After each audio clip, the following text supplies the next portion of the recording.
es hilft uns die beste Autonomie nichts. Und die beste Autonomie werden wir auch nie erreichen. Aber sie würde uns nichts helfen, wenn nicht der Wille zum Leben da ist und zum Überleben und sich zu behaupten in seiner Identität, in seiner Kultur und an der Sprache.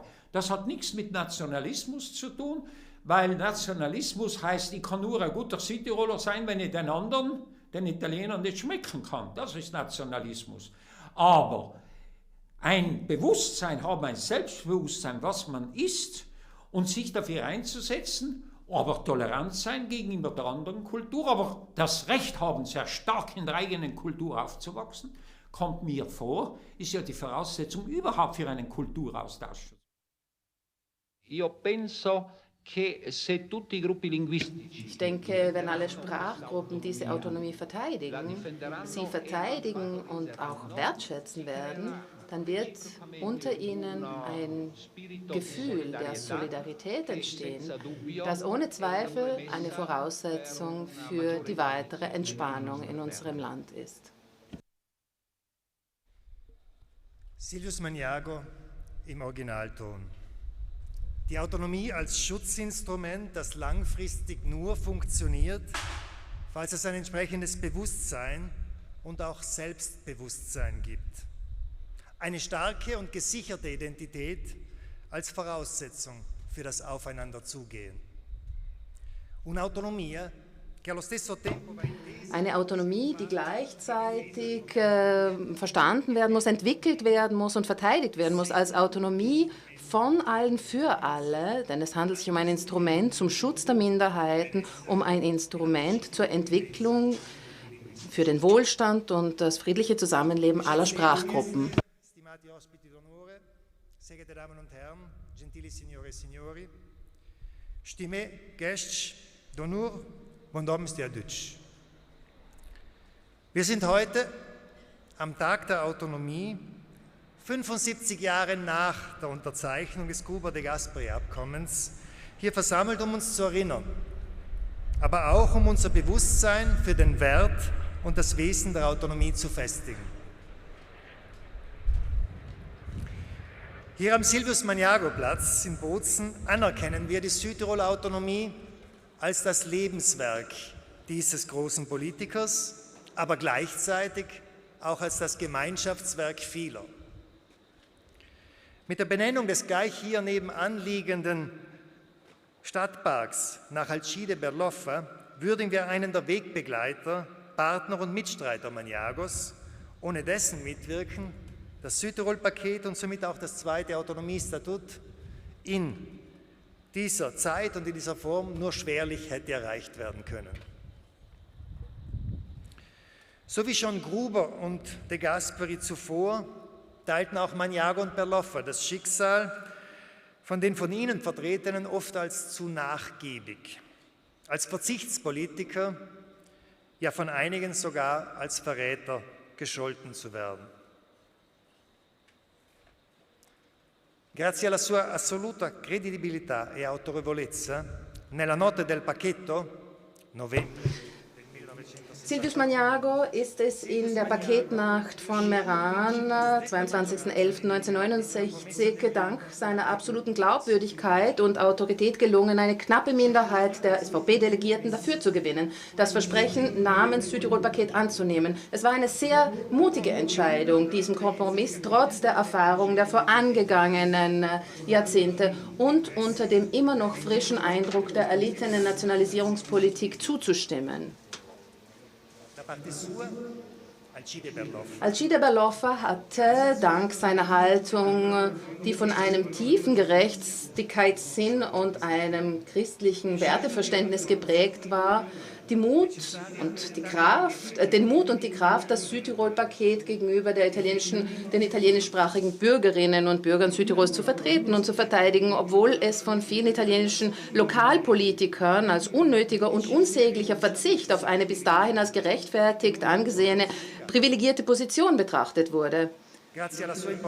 Berloffa ist es dank seiner wichtigen Position in der DC auch gelungen, die Verbindung zu den maßgeblichen Entscheidungsträgern in Rom herzustellen und deren Verständnis für Südtirols Autonomiestreben zu wecken. Sehr geehrte Damen und Herren, am heutigen Tag der Autonomie eröffnen wir auch den neuen Autonomieparcours, der in anschaulicher und kompakter Form erklärt, wie es zur Südtiroler Autonomie gekommen ist, worin sie im Wesentlichen besteht und auf welchen Grundlagen sie baut. Die Ausstellung berichtet über erreichte Ziele, aber auch über Schwierigkeiten und noch bestehende Probleme, veranschaulicht ebenso neue Herausforderungen als auch die Grenzen der Autonomie. Der Parcours lädt das Publikum zur Auseinandersetzung mit Gemeinschaft und Identität, Gegenwart und Zukunft ein und versinnbildlicht durch die Spiegelung des Betrachters, der Betrachterin, die Tatsache, dass wir selbst Teil dieser Autonomie sind und dass ihre Weiterentwicklung davon abhängt, wie wir sie leben. Auf Stele 3 steht eine zentrale Aussage Silvius Maniagos. Eine Aussage zur dynamischen Autonomie. Eine Autonomie, die ständig weiterentwickelt und an neue Erfordernisse angepasst werden muss. Die Geschichte der Autonomie endet in der Tat keineswegs mit der Genehmigung des zweiten Autonomiestatuts und mit dessen Veröffentlichung im Jahr 1972. Es dauerte 20 Jahre lang, bis die notwendigen Durchführungsbestimmungen erlassen wurden und die Streitbeilegungserklärung abgegeben werden konnte. Und auch danach wurde die Autonomie ergänzt, angepasst, aus- und weitergebaut. Wobei sich das Instrument der Durchführungsbestimmung als hierfür besonders geeignet bewährt hat. Stimati ospiti d'onore, gentili signore e signori, i nomi di Gruber, De Gasperi, Kreisky, Saragat. Sehr geehrte Damen und Herren, die Namen Gruber, De Gasperi, Kreisky, Saragat, Moro, Waldheim, Wallnöfer, Mock, De Michelis, Andreotti, Ritz, Benedicta, Napolitano, Mattarella, Bressa, Feimann, Renzi, Gentiloni, Kern und die Namen vieler anderer Menschen guten Willens sind untrennbar mit der Entwicklung, dem Ausbau und der Absicherung der Autonomie verbunden. Es ist für mich eine besondere Freude und Ehre, unter den vielen Ehrengästen heute 3 herausragende Persönlichkeiten begrüßen zu dürfen, die sich um die Autonomie in ganz besonderer Weise verdient gemacht haben. Silvius Maniago und seine Weggefährten als jene betrachten, die das Haus der Autonomie gebaut haben, so ist es treffend zu sagen, dass mein Vorgänger im Amt, Luis Turmwalder, und seine Mitstreiter dieses Haus eingerichtet haben, wobei im Zuge der Einrichtung gleichzeitig auch schon ein Aus- und Weiterbau erreicht wurde. Geschätzter Landeshauptmann außer Dienst, lieber Luis, danke dir für deine Anwesenheit.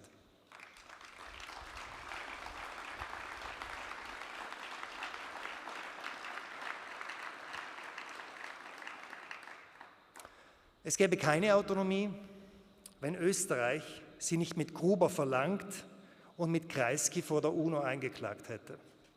Insbesondere seit dem Staatsvertrag und der Wiedererlangung der eigenen Souveränität hat sich Österreich stets und auf allen Ebenen massiv für Südtirol eingesetzt, Lösungen miterarbeitet, deren Umsetzung eingefordert und begleitet, wobei andere, ebenfalls wichtige Fragen der bilateralen Österreich-Italien-Agenda oft zurückgestellt worden sind, um Südtirols Fragen mit Vorzug zu behandeln.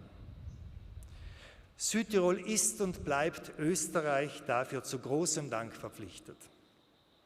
Der vormalige Bundespräsident Heinz Fischer steht mit seinem großen persönlichen Einsatz für Südtirol stellvertretend für die österreichischen Staats- und Regierungsspitzen, für die Südtirol tatsächlich stets ein echtes Herzensanliegen ist und war. Herr Bundespräsident, vielen Dank dafür, dass Sie uns heute mit Ihrer Anwesenheit die Ehre geben.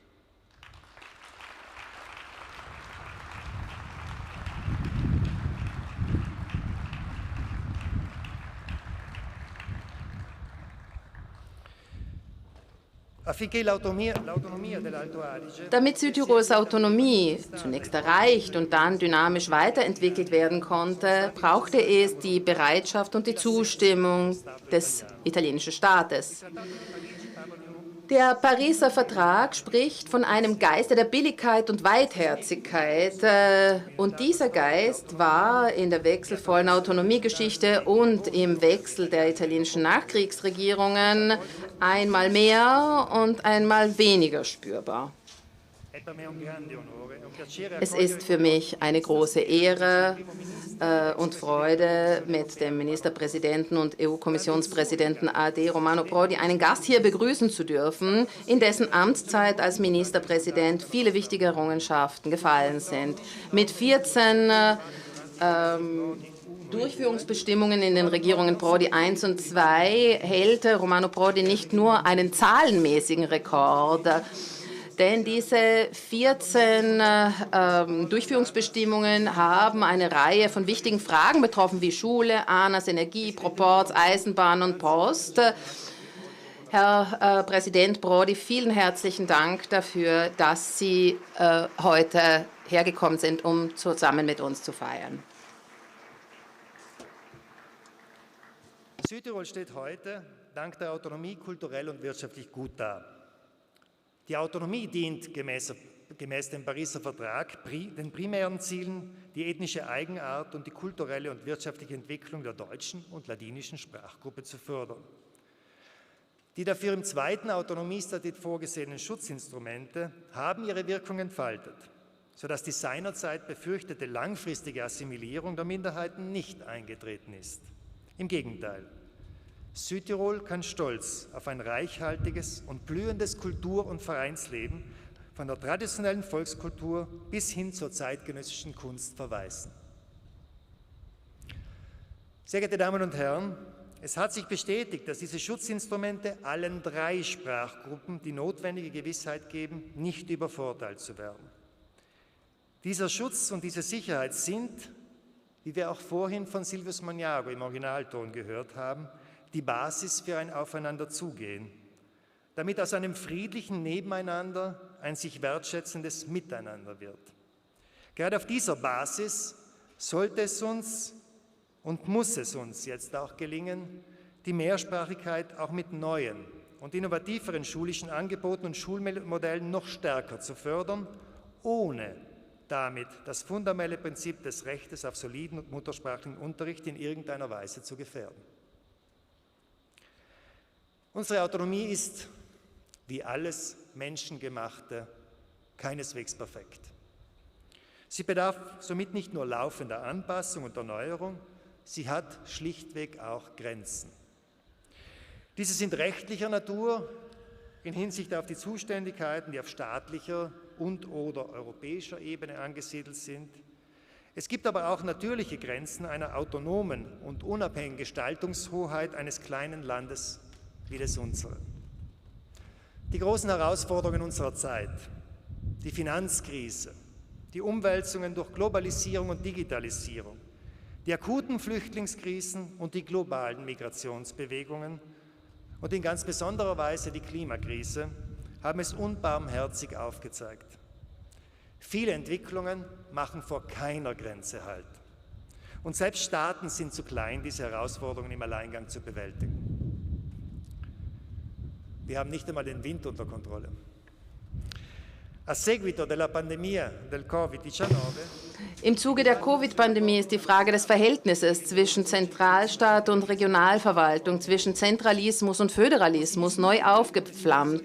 Es steht außer Frage, dass manche Situationen einer einheitlichen und koordinierten Vorgangsweise bedürfen und die entsprechenden Strategien und Maßnahmen somit auf staatlicher oder viel besser noch europäischer, wenn nicht gar globaler Ebene erarbeitet und vereinbart werden müssen. Das gilt in ganz besonderem Maße auch für die Klimakrise, die wir als Herausforderung des Jahrtausends betrachten können und daraus resultierende Notwendigkeit eines radikalen Umbaus unserer Systeme in Richtung einer sozialen, ökologischen und ökonomischen Nachhaltigkeit. Viele der hierfür notwendigen Maßnahmen müssen von einer internationalen Staatengemeinschaft vereinbart werden.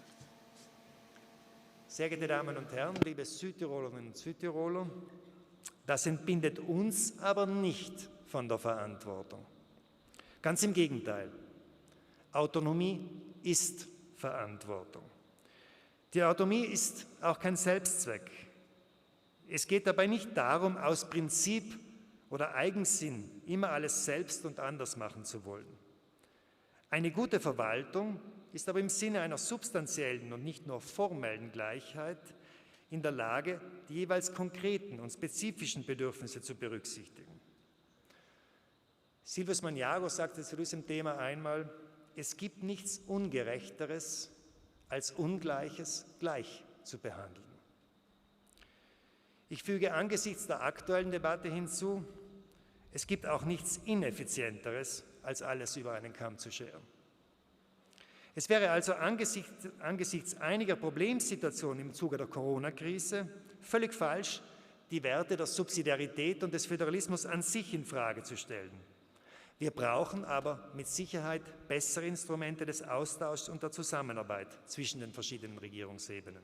Dadurch wird es möglich, die gemeinsamen Zielsetzungen bestmöglich umzusetzen. Wir, und das ist ein bisschen unsere DNA, das war es immer schon so, als Südtirol noch zu Österreich gehört, und das ist jetzt genauso, wir sind bereit, noch weitere Verantwortung zu übernehmen. Gerade im Bereich der neuen Herausforderungen, im Bereich der Digitalisierung des Umweltschutzes sollten unsere autonomen Zuständigkeiten deshalb definiert bzw. erweitert werden.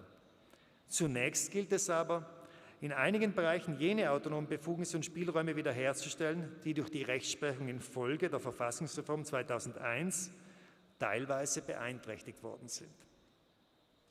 Einige solcher Instandsetzungsarbeiten konnten in den vergangenen Jahren in konstruktiver Zusammenarbeit mit den Regierungen Letta, Renzi und Gentiloni mittels Erlass von neuen Durchführungsbestimmungen umgesetzt werden. Andere müssen jetzt folgen. Wir erwarten uns, und ich bin diesbezüglich zuversichtlich, dass wir die Verhandlungen über die ausständigen Finanzzahlungen aufgrund des Mailänder Abkommens, also das, was Rom uns noch geben muss, noch in diesem Herbst mit einem zufriedenstellenden Ergebnis abgeschlossen werden können.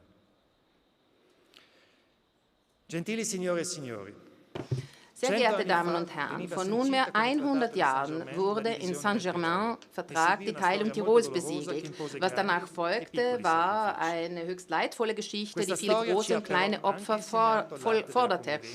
Aber infolge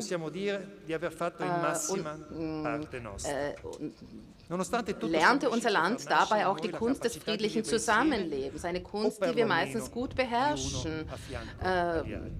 Allen Widrigkeiten zum Trotz haben wir es geschafft, ein gutes Miteinander oder zumindest nebeneinander zu schaffen. Diese positive Entwicklung wird aber nachhaltig gestört, ja aufs Spiel gesetzt, wenn es immer wieder ein Zündeln oder gegenseitiges Provozieren gibt, zum Beispiel im Bereich der Toponomastik, der Ortsnamengebung oder im Umgang mit Symbolen der belasteten und belastenden Vergangenheit.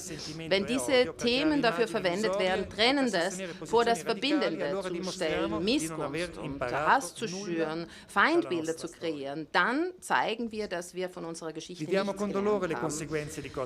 Aktuell erleben wir schmerzlich, was passiert, wenn der Zusammenhalt verloren geht und es zu einer Spaltung in der Gesellschaft kommt. Wir sollten uns darauf besinnen, dass wir in unserer Geschichte Schwierigkeiten immer nur mit Geschlossenheit, gegenseitigem Respekt und Vertrauen überwinden konnten.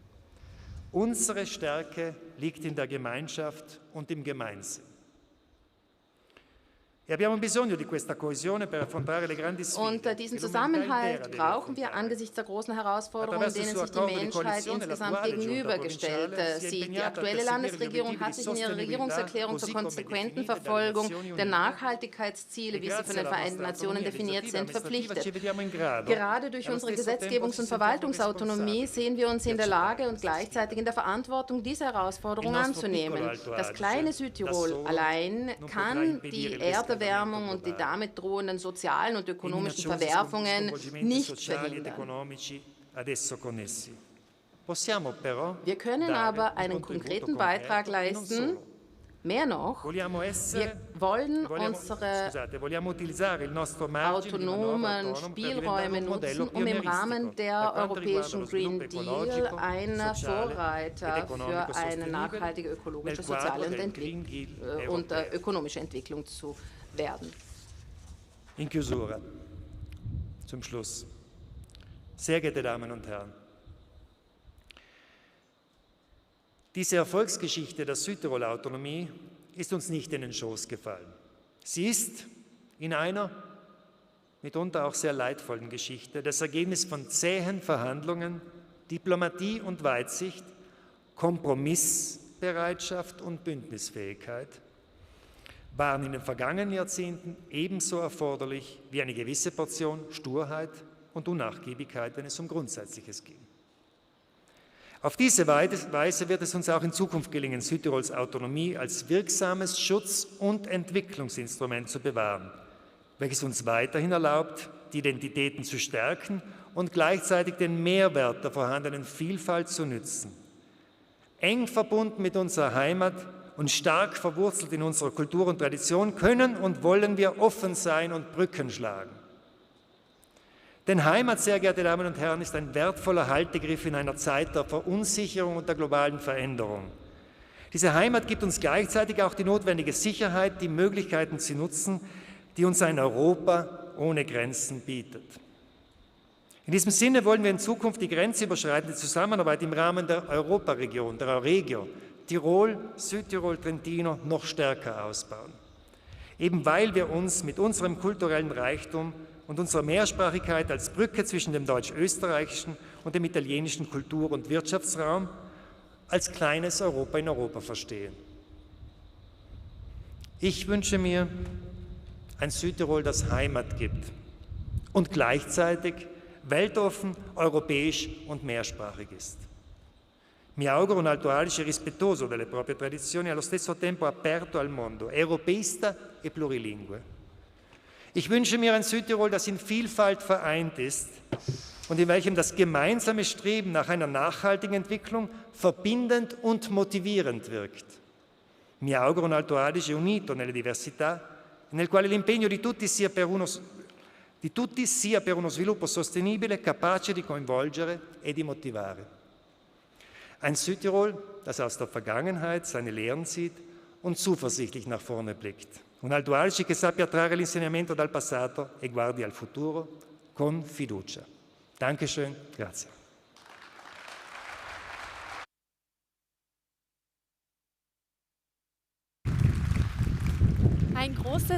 Ein großes Dankeschön an unseren heutigen Gastgeber, Landeshauptmann von Südtirol, Arno Kompatscher, für seine Worte und seinen starken Appell an die Gemeinschaft, Brücken zu schlagen und an die Einheit in der Vielfalt. 75 Jahre Gruber-De Gasperi-Abkommen, ein mehr als würdiges Jubiläum, um zu feiern. Verehrte Damen und Herren, es freut mich daher ganz besonders, Sie zum Festtag anlässlich des heutigen Tags der Autonomie zu begrüßen. Ein ganz herzliches Willkommen an alle anwesenden Gäste hier auf dem Silvius-Magnago-Platz und allen Zuschauerinnen und Zuschauer, die online bei unserem Livestream mit dabei sind. In questo giorno molto speciale dedicato all'autonomia vi do un caloroso benvenuto alla Sehr geehrte Damen und Herren, ich darf Sie recht herzlich an diesem Festtag der Autonomie begrüßen, den wir im Zeichen und im Gedenken an Silvius Magnago begehen und damit auch den Autonomieparcours am Silvius Magnago-Platz einweihen und natürlich auch im Gedenken an Alcide Berloffa. All'epoque me un grand plaisir podai ves saluder in que al dé de l'autonomia sur la plaza Silvius Magnago. Un salut de benvenuto ince a chi che ci rapro tres le livestream. La festa da in que con la daurida l'esposizione è dedicata a nostra autonomia e alla ricordanza de Silvius Magnago e Alcide Berloffa. Verehrte Damen und Herren, erlauben Sie mir, einige Repräsentantinnen und Repräsentanten nun namentlich zu begrüßen. Ein herzliches Willkommen unseren heutigen Ehrengästen, dem ehemaligen Bundespräsidenten der Republik Österreich, Heinz Fischer, mit seiner Gattin Margit Fischer, e al 2 volte Presidente del Consiglio dei Ministri della Und wir Repubblica begrüßen den zweimaligen italienischen Ministerratspräsidenten und ehemaligen EU-Kommissionspräsidenten Romano Prodi mit seiner Gattin Flavia Franzoni.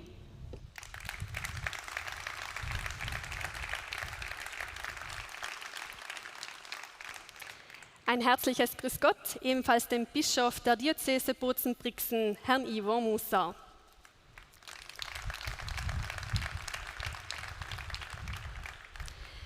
Er hat mit seinen Grußworten den heutigen Feierlichkeiten bereits einen besonderen Auftakt verliehen und wir begrüßen ihn nun ganz besonders, den heutigen Gastgeber und Hausherrn Südtirols Landeshauptmann Arno Kompatscher.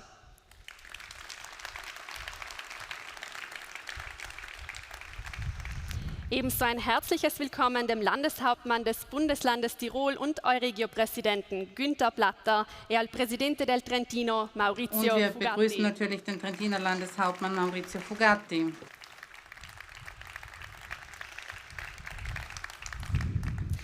Diamo un caloroso benvenuto alla Presidente del Consiglio Herzlich Provinciale willkommen auch an Rita Mattei und an den Vorsitzenden des Trentiner Landtages Walter Caswalder, Sonja Ledl-Rossmann e al Presidente del Consiglio regionale,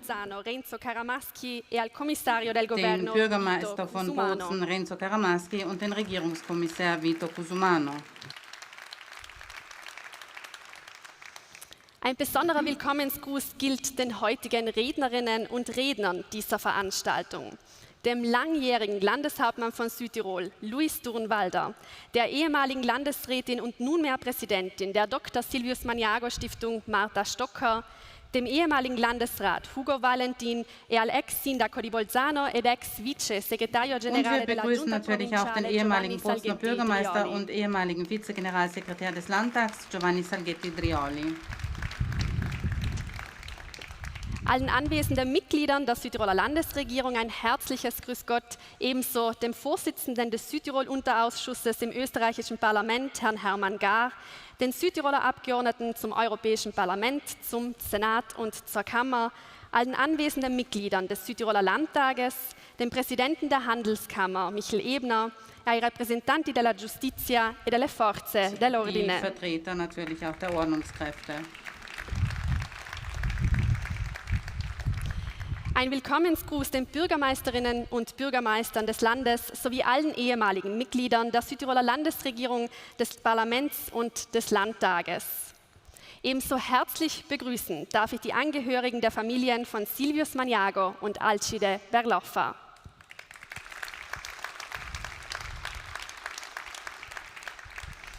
Und last but not least gilt der Willkommensgruß allen Vertreterinnen und Vertretern der Universitäten, der Forschung, den Führungskräften der Landesverwaltung, den Vertreterinnen und Vertretern der Wirtschaft, Gewerkschaft, Kultur, Sozialwesen, Sport, Zivilschutz sowie den Medien. Herzlich willkommen an alle.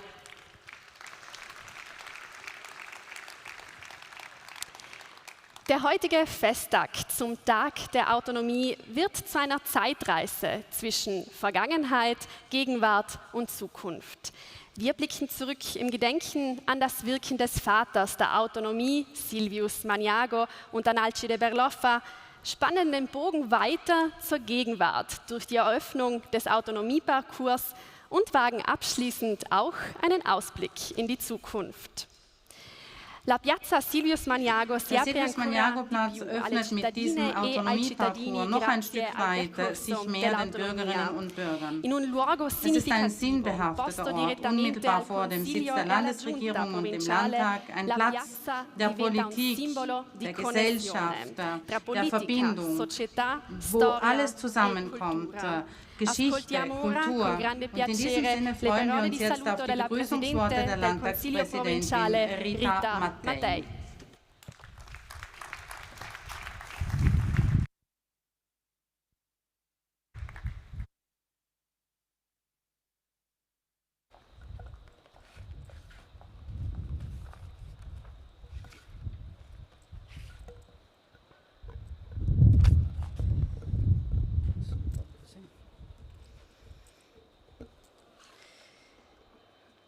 Egregio Presidente Kompatscher, stimate autorità, geschätzte Damen und Herren, nella giornata dell'autonomia è un onore per me essere qui rivestendo la carica che fu ricoperta per primo per 3 legislature proprio da Silvius Magnago, che ha un posto d'eccellenza nel percorso allestito in questa piazza a lui intitolata. Un percorso espositivo che si pone l'obiettivo di avvicinare cittadine e cittadini allo sviluppo e ai valori dell'autonomia, nonché alle istituzioni che qui hanno la loro sede, la Giunta provinciale e il Consiglio provinciale, dietro di me, la cui attività contribuisce a rendere concreta l'autonomia stessa. Die Ausstellung erklärt von der Geschichte der Autonomie mit der Schlüsselrolle der österreichischen und der italienischen Regierungen, die heute hier höchst vertreten sind, und ihrem Grundgedanken, der in diesen beiden Gebäuden durch die Verabschiedung von Gesetzen und Beschlüssen mit Leben erfüllt wird. Diese berücksichtigen die sich ständig ändernden Bedürfnisse der Gesellschaft, damit die Sonderrechte und besonderen Zuständigkeiten, hinter denen viel Arbeit und intensive Verhandlungen stehen, die gesamte Bevölkerung bereichern können. Il percorso che a breve inaugureremo, realizzato dando seguito, questo lo voglio ricordare, a una mozione approvata all'unanimità in Consiglio provinciale, è idealmente collegato con l'installazione nel Parco della Stazione dedicata ad Alcide Berloffa, un altro grande pilastro nella storia della nostra autonomia. Vengono così affiancati i 2 grandi nomi che ci hanno reso quello che oggi siamo, attori di un'autonomia che tra risarcimento e convivenza tra gruppi linguistici ha scelto sempre il dialogo. Chi percorrerà l'installazione potrà comprendere le motivazioni che stanno alla base della nostra specialità e potrà alzare lo sguardo verso il Palazzo del Consiglio provinciale, sede dove la nostra autonomia si trasforma in attività legislativa. Potrà volgersi poi verso Palazzo Widmer, scoprendo infine il luogo dove l'attività legislativa diventa naturalmente azione quotidiana. Un cerchio perfetto che però non si chiude ma resta aperto alle esigenze del presente e agli sviluppi del futuro. E sono proprio le fondamenta della nostra autonomia, nate dall'accordo De Gasperi-Gruber, di cui oggi celebriamo il 75° anniversario, a permetterci di intervenire con le decisioni più adatte alle esigenze locali, con l'obiettivo di garantire nel tempo il benessere di chi abita il nostro meraviglioso, se posso dire, territorio.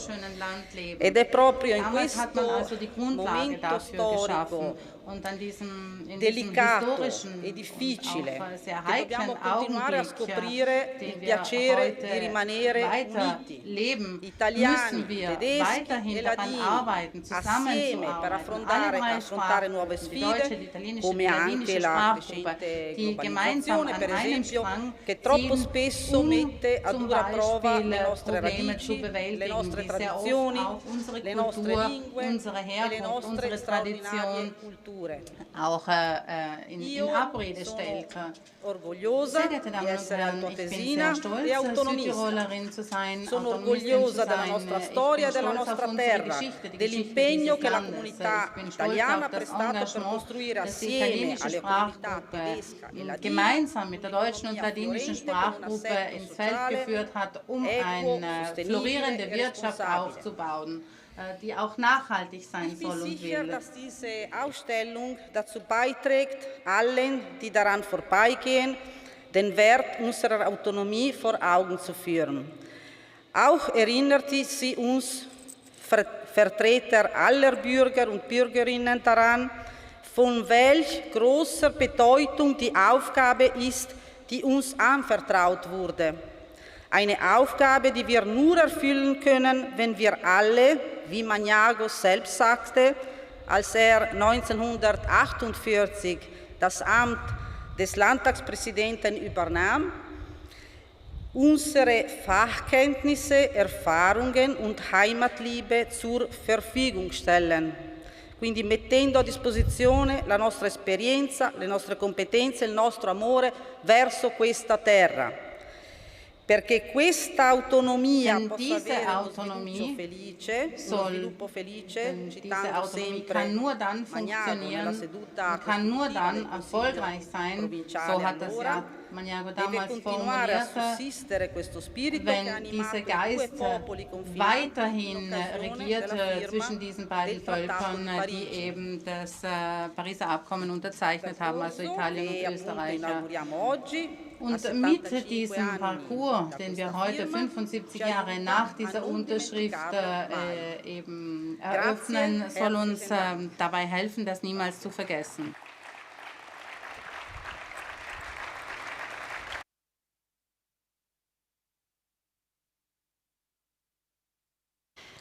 Grazie alla Presidente del Consiglio provinciale Rita Mattei. Il percorso dell'autonomia si estende lungo la piazza Magnago e termina nel parco della stazione ferroviaria con un'installazione in memoria ad Alcide Berloffa, figura essenziale nel processo di formazione dell'autonomia dell'Alto Adige, a cui è stato dedicato anche il parco. Per questa tappa del percorso è stata determinante la stretta collaborazione con il Comune di Bolzano, rappresentato qui dal suo primo cittadino. Hier war die enge Zusammenarbeit mit der Gemeinde Bozen erforderlich. Und jetzt übergeben wir das Wort an Bürgermeister von Bozen, Herrn Renzo Karamaschi.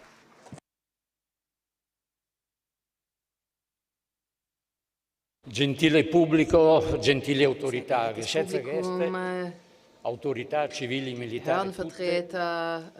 Als Bürgermeister der Stadt Bozen muss ich sagen, das ist für mich eine große Ehre, an diesem Feiertag der Autonomie teilzunehmen, im Namen von Magnago und Alcide Berloffa. Ich habe beide kennengelernt, aber Honorevole Berloffa besser, klar. Am Ende des Zweiten Weltkrieges war das Dach der Bozener Dom zerstört. Das Stadttheater zerstört. Die Stadt Bozen hatte mehr als Tausenden getötet. Era il momento della ricostruzione. Es war der Zeitpunkt, alles neu aufzubauen. Man musste Vertrauen fassen und in die Zukunft blicken. Und zwei Personen haben zum ersten Gemeinderat von Bozen gehört. Silvius Magnago war der erste Bürgermeister und ein sehr junger Alcide Berloffa war Gemeinderat. Und es ist für mich wirklich rührend, mir das vorzustellen, denn ich bin ja auch Bürgermeister von Bozen und es waren diese zwei Personen, die durch Freundschaftsbande miteinander verbunden waren und sie wollten beide den Wiederaufbau vorantreiben und haben immer wieder miteinander gesprochen. Sie haben eine Autonomie für alle aufgebaut. Das war natürlich leichter für die deutschsprachige Bevölkerung, etwas schwieriger war diese Zeit für die italienischsprachige Bevölkerung. Es gab nämlich Gegenstimmen, es gab Beleidigungen, es gab auch Spannungsmomente. Die Stadt Bozen hat das alles durchlebt. In Bozen hat die extrem rechte Partei 32% der Stimmen erreicht. Aber nichtsdestotrotz, wir haben immer weiter geschaut und wir haben unseren konkreten Traum Europas weitergeträumt und haben versucht, in die Zukunft zu blicken. Ich habe die Worte des Landeshauptmanns Kompatscher mit großer Aufmerksamkeit mitverfolgt. Die Schwierigkeiten gibt es natürlich immer. Eine hervorragende Erfahrung. E così è l'autonomia, eine hervorragende, concrete istituzione di democrazia e di progresso per tutti noi.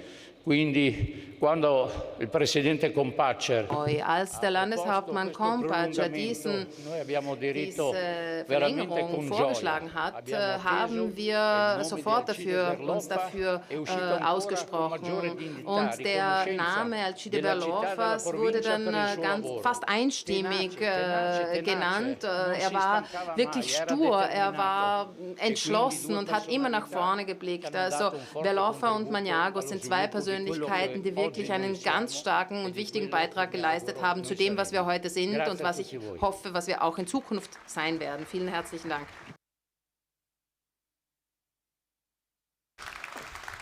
Grazie mille al sindaco Renzo Karamarski. Vielen Dank, Herr Bürgermeister Renzo Karamarski. Südtirols Autonomie ist untrennbar mit Silvius Maniago verbunden. Von 1960 bis 1989 hat er als dritter Landeshauptmann die Geschicke unseres Landes geleitet und sein Vermächtnis ist unser aller Auftrag. Auch der Autonomieparcours ist Silvius Maniago gewidmet. Er hat mit seinem Lebenswerk viel für Südtirol gegeben.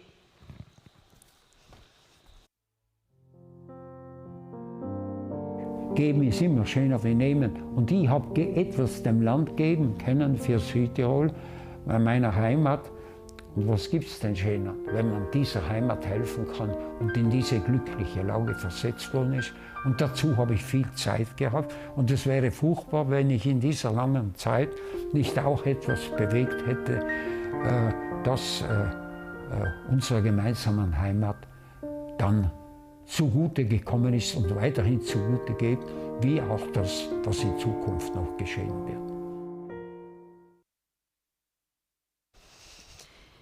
Geben ist immer schöner wie nehmen. Bereits diese Aussage drückt viel über die Persönlichkeit von Silvius Maniago aus. Und wer könnte ein authentischeres Bild unseres ehemaligen Landeshauptmannes zeichnen als einige seiner Weggefährten? Begrüßen Sie mit mir zu einer Gesprächsrunde den 1989 auf Silvius Maniago folgenden Landeshauptmann von Südtirol, Luis Durnwalder, die nunmehr Präsidentin der Dr. Silvius Maniago Stiftung und ehemalige Landesrätin Marta Stocker, l'ex sindaco di Bolzano ed ex vice segretario generale della Giunta Provinciale Giovanni Salghetti Drioli sowie den ehemaligen Landesrat Hugo Valentin. Der ehemalige Bürgermeister Giovanni Salghetti Drioli.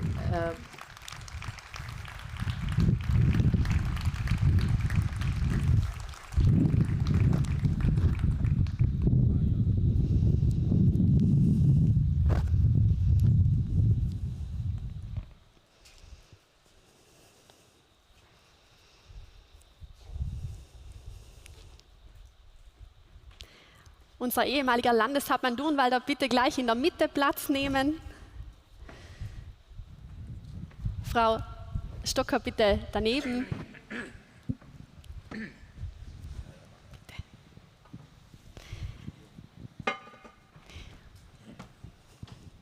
Wir beginnen gleich mit unserem ehemaligen Landeshauptmann Luis Durnwalder. Ein Sprichwort besagt, der Friede ist ein Baum, der eines langen Wachstums bedarf. Der Friede und der Leitsatz "Nie wieder Krieg" waren treibender Motor für Silvius Maniagos Wirken und vieles, was heute selbstverständlich ist, war damals nicht denkbar. Wie würden Maniago und seine Mitstreiter die heutige Autonomie Südtirols, oft zitiert als ein friedliches Beispiel, werten? Ich weiß nicht, ob ich alles gehört habe, weil das hat alles so überschlagen. Man hat eigentlich Ihre Frage nicht richtig gehört. Aber ich habe gehört, was würde Maniago heute sagen zur Autonomie? Wie würde er das beurteilen? Würde er sich freuen? Würde er sich ärgern? Und deswegen darf ich die Gelegenheit wahrnehmen, meine Meinung dazu zu sagen. Maniago war ein außerordentlicher Mensch. Er hat selber erfahren, was Krieg bedeutet, was Gewalt bedeutet, was Auseinandersetzungen bedeutet. Er selber war im Krieg, hat die Gesundheit teilweise eingebüßt. Er selber war derjenige, der mit ansehen hat müssen, wie unsere Heimat durch den Faschismus in den 20er Jahren, durch Assimilierungstendenzen, durch Majorisierungstendenzen, Deportationstendenzen und so weiter in Gefahr gebracht worden ist. Er hat die Option mitgemacht, er hat den Ausgang des Krieges mitgemacht. Er hat nachher versucht, die Dableiber und Optanten wieder zusammenzubringen Und das war auch was Großartiges, dass diese Auseinandersetzung, dieser Streit nicht weitergegangen ist. Er hat versucht, dass diejenigen, die die Staatsbürgerschaft verloren haben, wieder die Staatsbürgerschaft bekommen haben. Er hat versucht, die irrige Auslegung des Pariser Abkommens wieder ein bisschen in die Wege zu leiten, in der Form, dass die Gebiete abgegrenzt worden sind, dass vor allem aber auch der Inhalt festgelegt worden ist. Er hat Geduld bewiesen in den 60er Jahren. Er hat gepredigt, dass man nicht mit Gewalt, sondern mit Zuversicht, mit Vertrauen, durch Zusammenhalt versuchen muss, dass man die Auslegung des Pariser Abkommens wirklich auch erleben kann.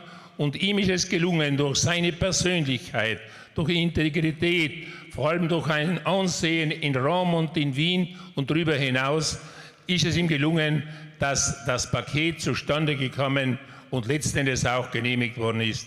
Er hat letzten Endes diese Bäume und diese Pflanzen gepflanzt. Er hat sie gedüngt, dass sie leben und dass sie vor allem wachsen konnten.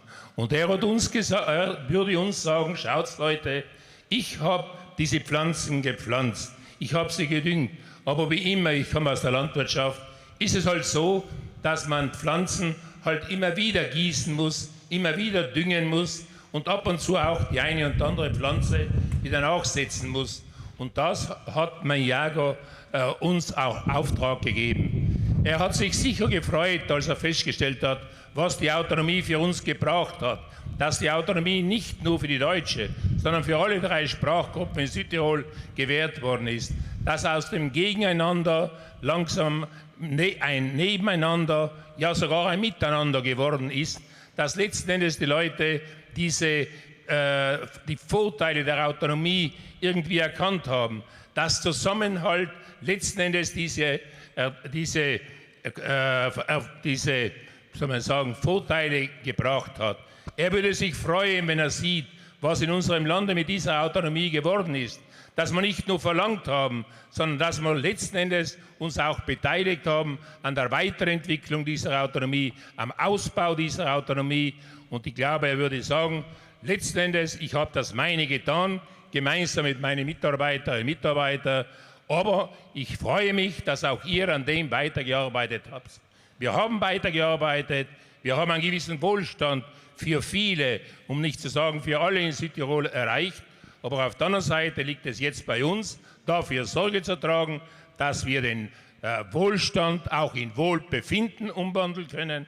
Das heißt, dass wir alle uns freuen über das, was Maniago und wir mit ihm und nach ihm in Südtirol erreicht haben. Und ich glaube, dass das der große Fortschritt und der Auftrag von Maniago ist, dass wir das weitergeben, was er begonnen hat. Vielen Dank an den ehemaligen Landeshauptmann von Südtirol, Herrn Durnwalder. Der Wettergott ist leider ein bisschen launisch, vielleicht funktioniert es jetzt besser. Eine Frage an die ehemalige Landesrätin Martha Stocker. Die wohlbekannte Devise Silvius Maniagos entlang des Weges die Blumen pflücken scheint wohl auch heute noch aktuell zu sein. Und man könnte den Faden weiterspinnen und sprichwörtlich sagen, es gibt überall Blumen für den, der sie sehen will. Maniago hat Möglichkeiten erkannt und zu nutzen gewusst. Was machte sein politisches Wirken so erfolgreich? Ja, mit diesem Ausspruch von Silvius Maniago von den Blumenpflücken ist eigentlich im Grunde schon sehr viel gesagt. Es ist natürlich inhaltlich sehr vieles gesagt und ein Auftrag mitgegeben. Zum Zweiten zeigt es, dass Silvius Maniago, und das wissen nicht sehr viele, aber einige der hier Anwesenden sicher, immer auch sehr gut überlegt hat, was er sagt und wie er es sagt. Er hat unglaublich präzise vorgedacht. Und wenn manchmal eine Aussage von ihm total spontan gewirkt hat, dann muss man wissen, dass sie nicht immer nur spontan war, sondern oft auch sehr gut und lange überlegt war. Ein Beispiel dafür ist zum Beispiel auch in den 80er Jahren, wo er zum Beispiel gesagt hat, und das passt zum heutigen Wetter irgendwie dazu, wer nichts vom Segeln versteht, der soll keinen Wind machen. Und damit hat er dann auch vorbereitet einige seiner schärfsten Gegner schachmatt gemacht. Und so wie er präzise formuliert hat, so denke ich, kann man auch sagen, war sein Mut, sich einzusetzen, ein sehr wohl durchdachter. Und das hat er mit großem Durchhaltevermögen gemacht, dieses Ziel, das er anvisiert hat, letztendlich zu erreichen mit sehr vielen Mitstreitern und sehr viel Aushaltevermögen und möglicherweise auch mit der Zähigkeit eines Kriegsversehrten, der dankbar war, überlebt zu haben.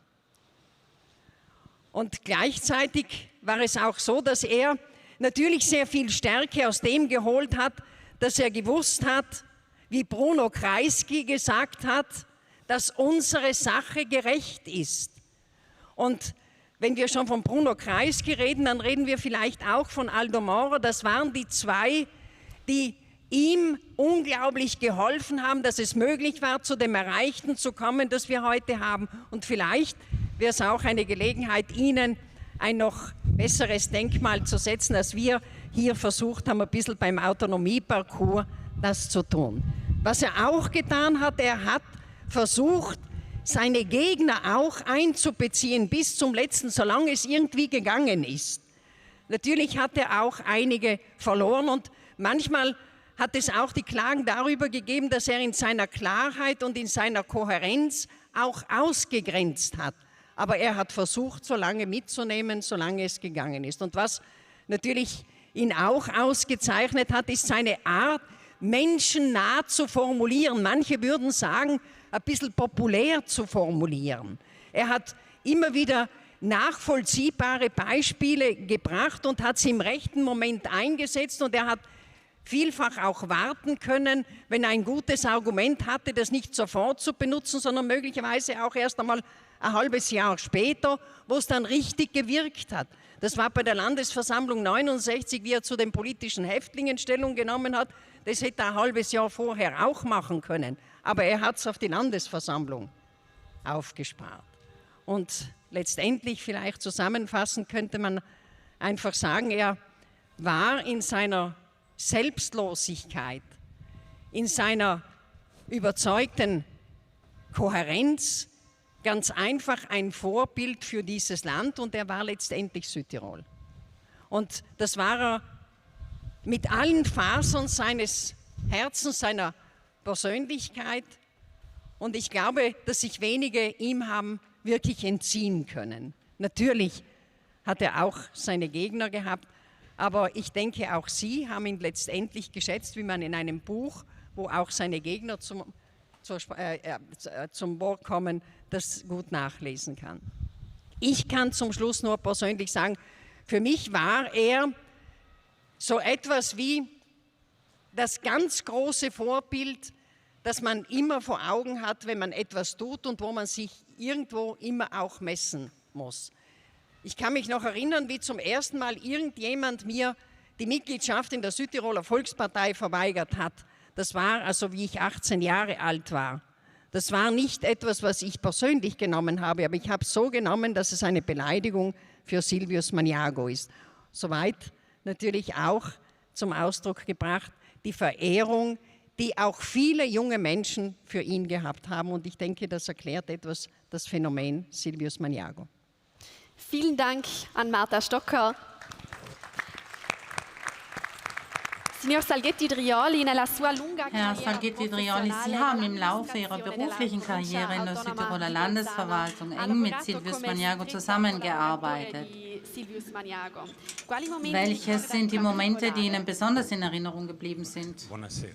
Ja, guten Abend auch direi che il Presidente Maniago godeva di grande stima all'interno dell'amministrazione. Allseits geschätzt wurde in der Landesverwaltung aufgrund seiner moralischen Werthaltung, aufgrund der Sorgfalt, auch bei der Umsetzung der Respublika. Er war gegen jegliche Form von Verschwendung. Und immer dann, wenn die Gemüter sich erhitzten, dann gelang es ihm auch, diese zu beruhigen. auch mit Hilfe seiner sehr scharfen Ironie.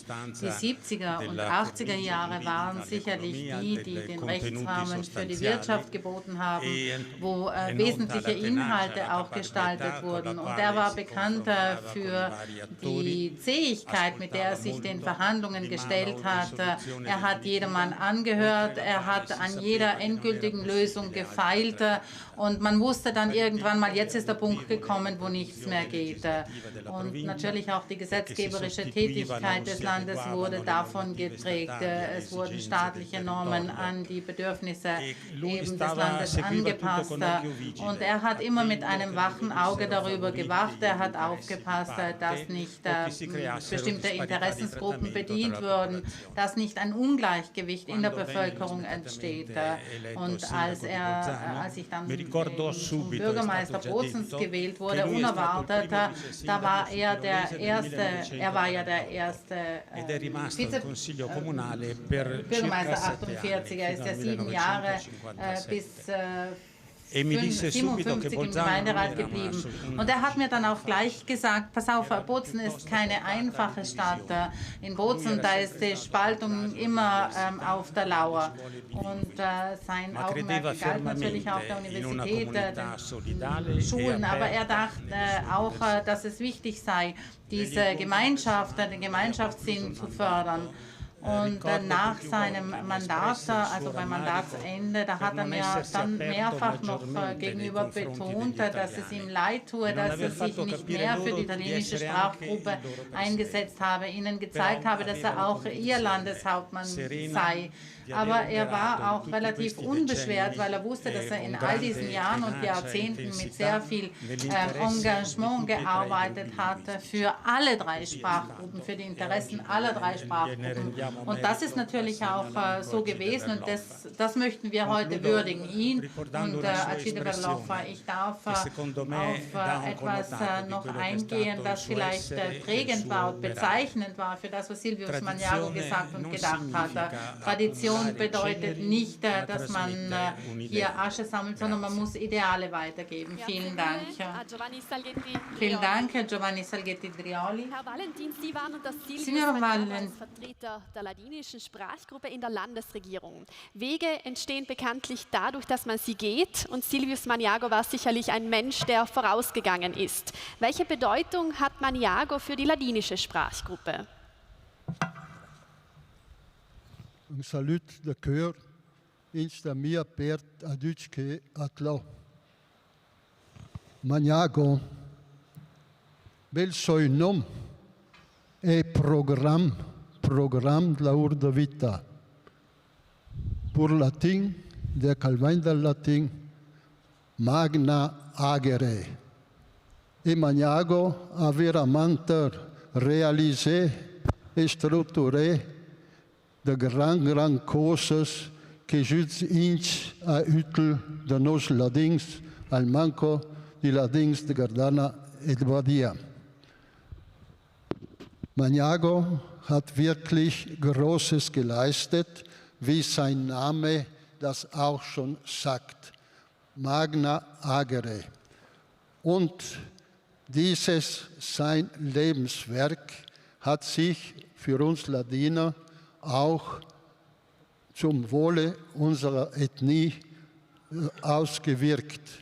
Es ist im Bereich der Sozioökonomie, Schule, Kultur und alles, was so zum täglichen Alltag gehört.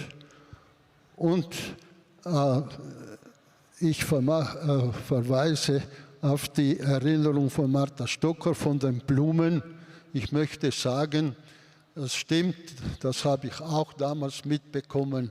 Und aus den Blumen sind auch Früchte geworden, die wirklich zum Wohle der gesamten Südtiroler Bevölkerung gegangen ist.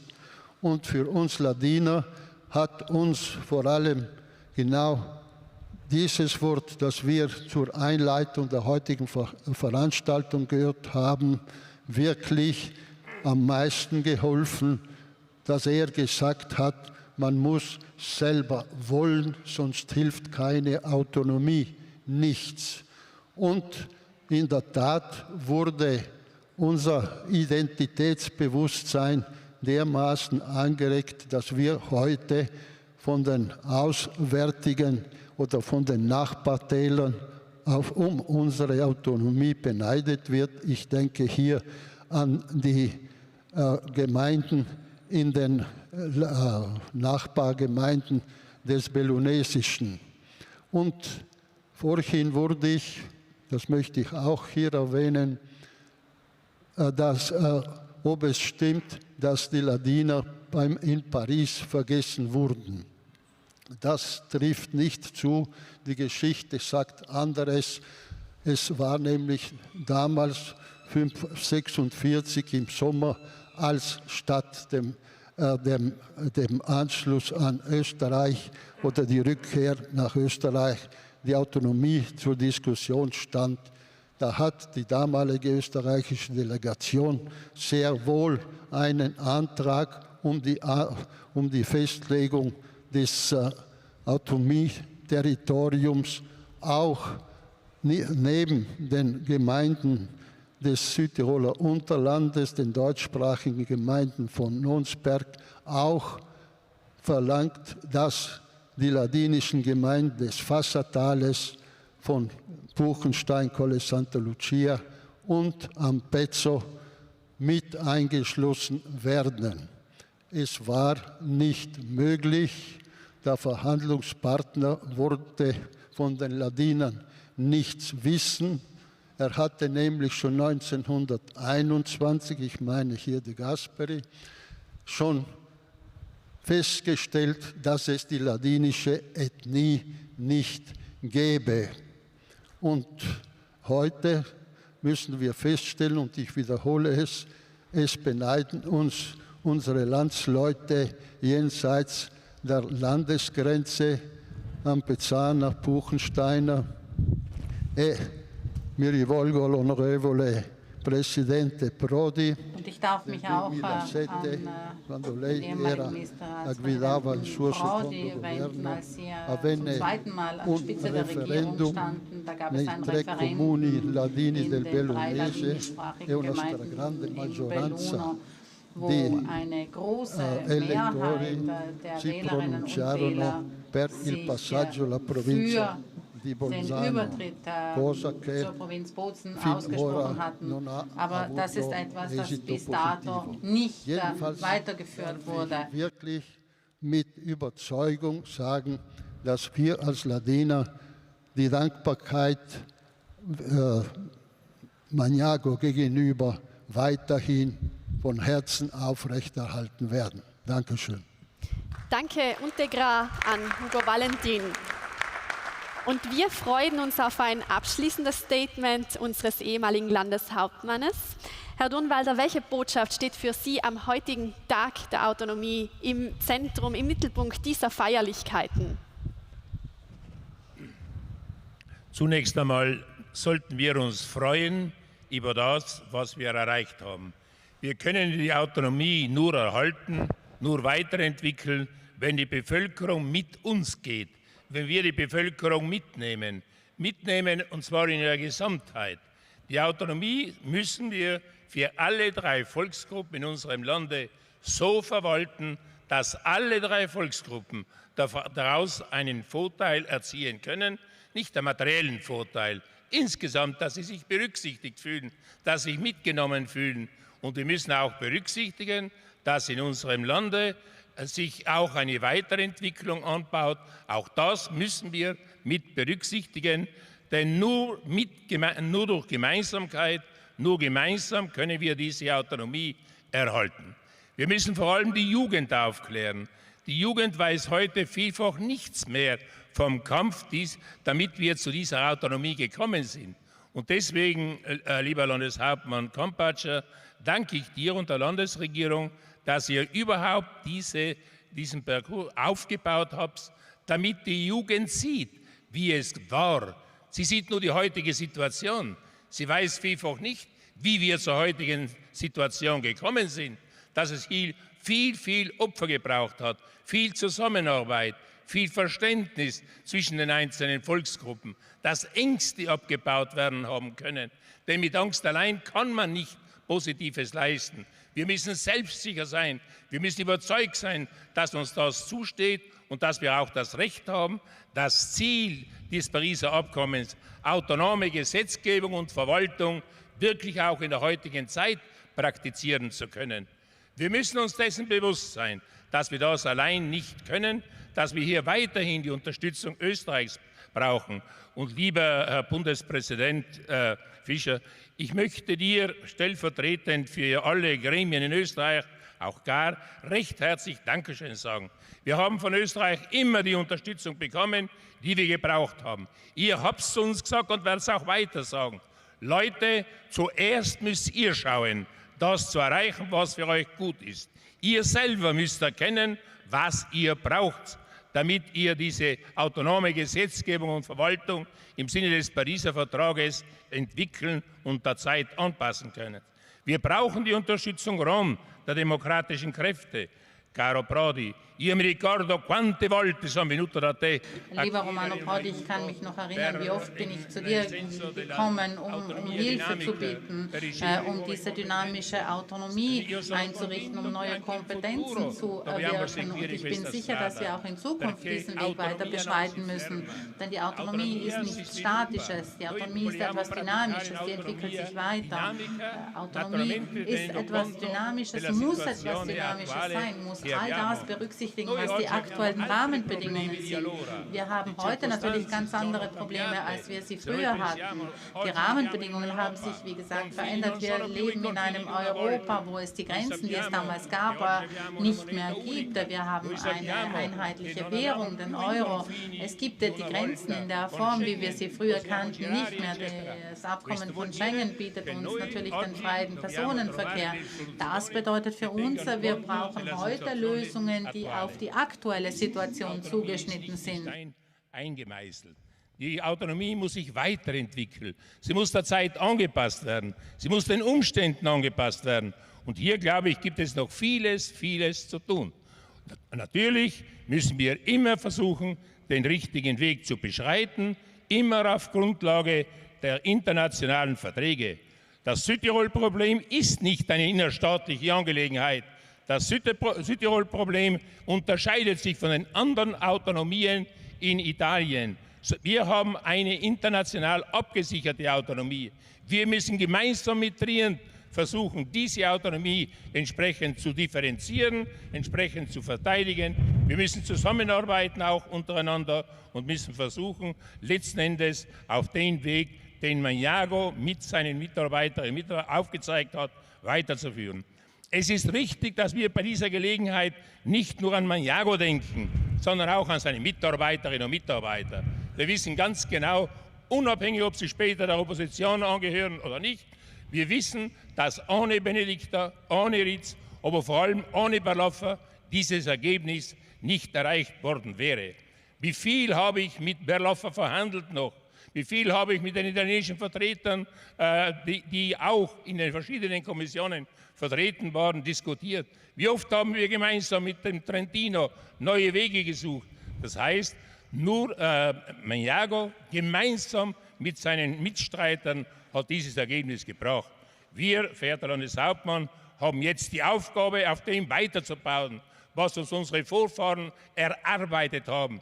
Sie müssen teilweise mit persönlichen Opfern, nicht mit Kampf mit illegalen Mitteln, aber Sie müssen wirklich mit großem Einsatz das erreichen, was wir heute haben.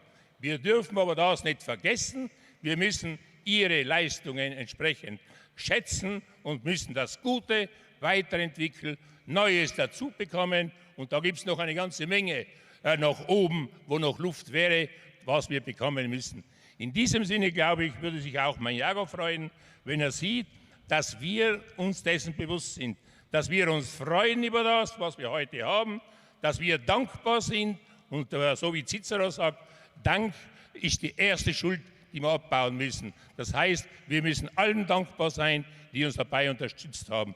Und wir müssen in der heutigen Situation, mit den heutigen Umständen, mit den heutigen Möglichkeiten, auf der heutigen Basis weiterbauen und eine Autonomie schaffen, die wirklich eine Autonomie mitten in Europa ist, für uns die Sicherheit, dass jede Volksgruppe, jede Sprachgruppe in Südtirol die eigene Kultur leben kann, dass sie aber Respekt hat vor der anderen Kultur und dass wir eine europäische Region in Europa bleiben bzw. noch besser werden. In diesem Sinne bin ich überzeugt, dass Maniago, wenn er herunterschaut, wir haben ja so viele Bilder, wo er mit den Engeln herumschwirrt, dass er sich heute ganz besonders freuen wird über das, was wir erreicht haben und über den Dank, den wir ihm überbringen werden. In diesem Sinne müssen wir Vertrauen haben, Mut haben und an dem weiterbauen.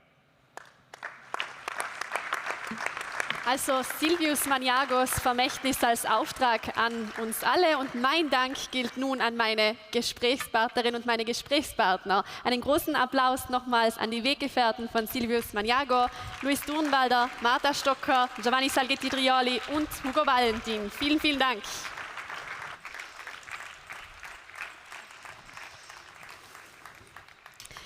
Und wir dürfen uns nun noch auf ein musikalisches Intermezzo freuen. Begrüßen Sie Magdalena Hafner, Sophia Leimer, Lea Matscher und Nives Liguori von La Chanson Quartett.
Was ist für mich persönlich Autonomie? Welche Auswirkungen hat Autonomie auf mein Leben in Südtirol? Der Autonomieparcours lädt zukünftig jede und jeden Einzelnen dazu ein, sich mit solchen und ähnlichen Fragen auseinanderzusetzen. Heute aber die Bühne unseren Jugendlichen, die sich der Herausforderung stellen, Antworten auf diese Fragen zu finden. Begrüßen Sie mit mir in Vertretung des deutschen, italienischen und ladinischen Landesjugendbeirates Lucia Baumgartner, Felix Nagler und Francesco Raue.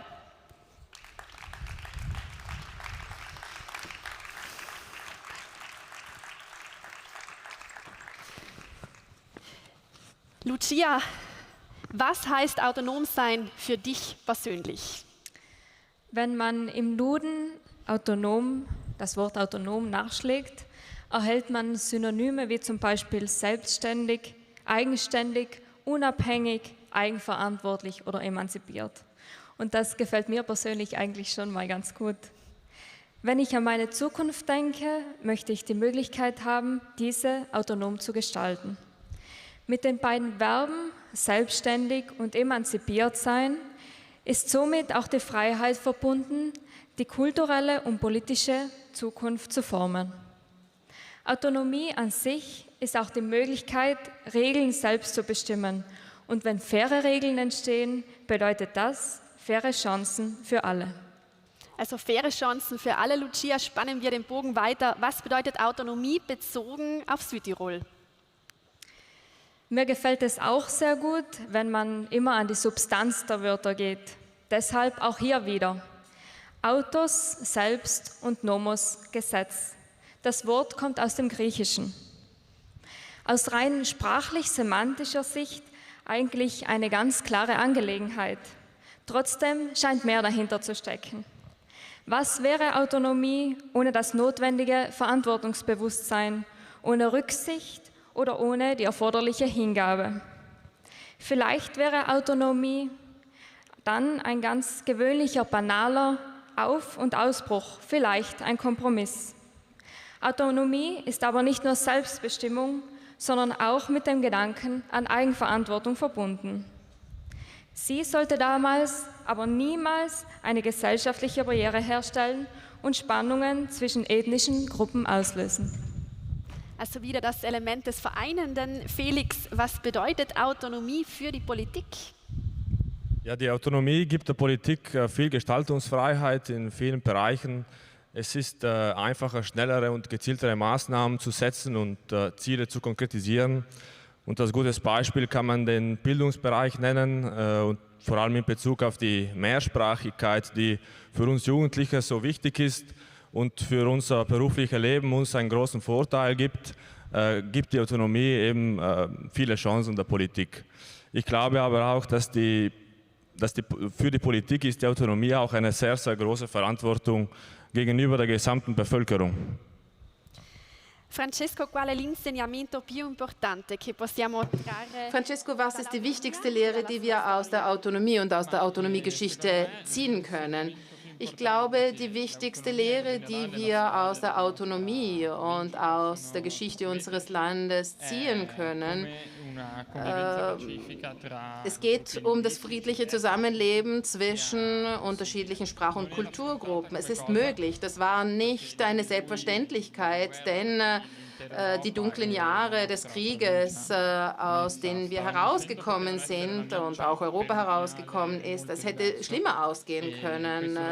Es hätte Zündstoff geben können mit einem ganz anderen Finale. Wir sehen es auch angesichts der Tatsache, wie sich andere Spannungsherde in ganz anderen geografischen Gebieten, aber mit ethnisch-identitären Wurzeln entwickeln und entwickelt haben. Zum Beispiel der noch aktuelle israelisch-palästinensische Konflikt oder der ehemalige Krieg in Jugoslawien, der geografisch sehr nahe war. Es ist uns hier gelungen, diese Situation in eine Chance umzuwandeln, und ich glaube, das ist der Beweis dafür, wie gut der Weg war, wie richtig der Weg war, den wir damals vor 75 Jahren eingeschlagen haben. Uns ist es hier gelungen, Brücken zu bauen, wo andere nur Mauern aufgebaut haben. Also was bedeutet Autonomie für die ladinische Sprachgruppe? L'autonomia in general sta ince per protezione delle minoranze. Per noi ladins, che piccia minoranza, la minoranza è il più importante, weil l'autonomia dan tutte le competenze, l'istruzione e la cultura per mettere misure di protezione e di promozione della cultura e delle lingue ladine. E in il proporz etnic che è frutto dell'autonomia, se da nos ladins è che facciamo fuori per più 4% della popolazione in po' le in delle condizioni che in tutti altri gruppi linguistici. Ja, die Autonomie steht im Allgemeinen auch für Schutz der Minderheiten. Für uns Ladiner als kleine Minderheit in der Minderheit ist es nochmals wichtiger, die Autonomie zu haben und vor allem die autonomen Kompetenzen in Bildung und in Kultur erlauben es, gezielte Maßnahmen zum Schutz und zur Förderung der ladinischen Sprache und Kultur zu setzen. Und auch den ethnischen Proporz haben wir, weil wir die Autonomie haben, und dieser gibt uns Ladiner, obwohl wir nur ca. 4% der Bevölkerung ausmachen, trotzdem noch die gleichen Bedingungen wie auch für alle anderen Sprachgruppen. Lucia, was wünschst du dir als junge Frau bezogen auf das Verb autonom sein? Die Autonomie in Südtirol kann auch mit dem Begriff Stärke verbunden werden. Südtirols Autonomie ist einigen wenigen und mutigen Menschen zu verdanken, die unser Land gestärkt und bekräftigt haben. Und heute wird die Autonomie vor allem geschützt. Und so wünsche ich es mir auch für junge Frauen. Sie sollen autonom und selbstständig sein, bekräftigt und gestärkt werden und vor allem geschützt und gehört. Francesco, cosa può dare l'autonomia a un ragazzo del 2021? Francesco, was kann die Autonomie einem Jugendlichen im Jahr 2021 bieten? Sicherlich haben wir hier einen mehrsprachigen und multikulturellen Kontext in Südtirol und das ist eine unglaubliche Chance. Die Welt ist immer offener, vernetzter und vor allem in Europa haben wir bestimmte Möglichkeiten, mobil zu sein in unterschiedlichen Ländern. Das war vor einigen Jahrzehnten überhaupt nicht denkbar. Ich denke, dass in diesem Zusammenhang wir Jugendliche herausragende Möglichkeiten haben, zum Beispiel das Projekt Erasmus Plus oder auch die Möglichkeit, in einem anderen Staat auf die Universität zu gehen und, oder ähnliche Erfahrungen machen, bereits in den Oberschuljahren, bereits ein Jahr im Ausland zu verbringen. In einer Welt, die immer mehr auf Austauschen von Personen, Ideen und Erfahrungen und Ressourcen beruht, ist Südtirol bereits auf dem richtigen Weg, meines Erachtens. Und ich glaube, dadurch erhalten wir junge Menschen die Instrumente an die Hand gegeben, die erforderlich sind, um die neuen Herausforderungen auch annehmen zu können. Das erfolgt dann auch durch konkrete praktische Tätigkeiten, zum Beispiel die Gründung der Freien Universität Bozen. Es ist ein Unikum, eine völlig dreisprachige Universität, die auch herausragende Entwicklungs- und Wachstumschancen bieten kann. Felix, noch abschließend, welchen Stellenwert hat Autonomie heutzutage unter den Jugendlichen? Ja, ich glaube, dass man Südtirols politische Geschichte gut kennen muss, um den großen Wert der Autonomie zu verstehen. Wie der ehemalige Landeshauptmann Louis Durwader gesagt hat, ist es für uns junge Menschen wichtig zu begreifen, dass die Autonomie nicht vom Himmel gefallen ist. Sie ist nicht selbstverständlich. Es wurde lange und hart dafür verhandelt. Und wir sind mit all den positiven Folgen der Autonomie aufgewachsen und leben in einem Land, wo die Lebensqualität sehr hoch ist. Und unsere Aufgabe ist es, den großen Wert der Autonomie zu erkennen, versuchen, diese zu schützen, versuchen auszubauen und anzupassen, um den Wohlstand im Land zu erhalten. Ein wunderbares Schlusswort, würde ich sagen. Vielen, vielen Dank an Lucia, Francesco und Felix und einen großen, großen Applaus für unsere Vertreter der Landesjugendbeiräte.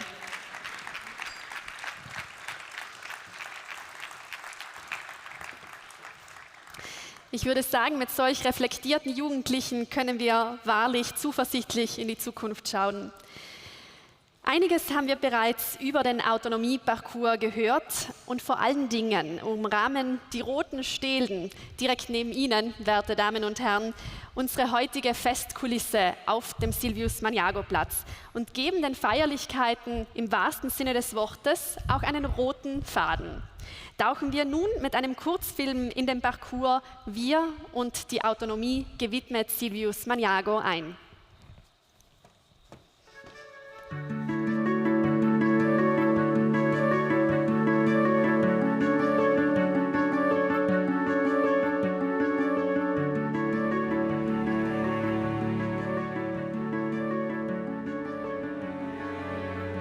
Dieser Parcours auf dem Dr. Silvius Magnago-Platz ist Südtirol gewidmet, der Südtiroler Autonomie, diesem langen Werdegang eines Landes im Konflikt zu einem Friedens- und Autonomiemodell.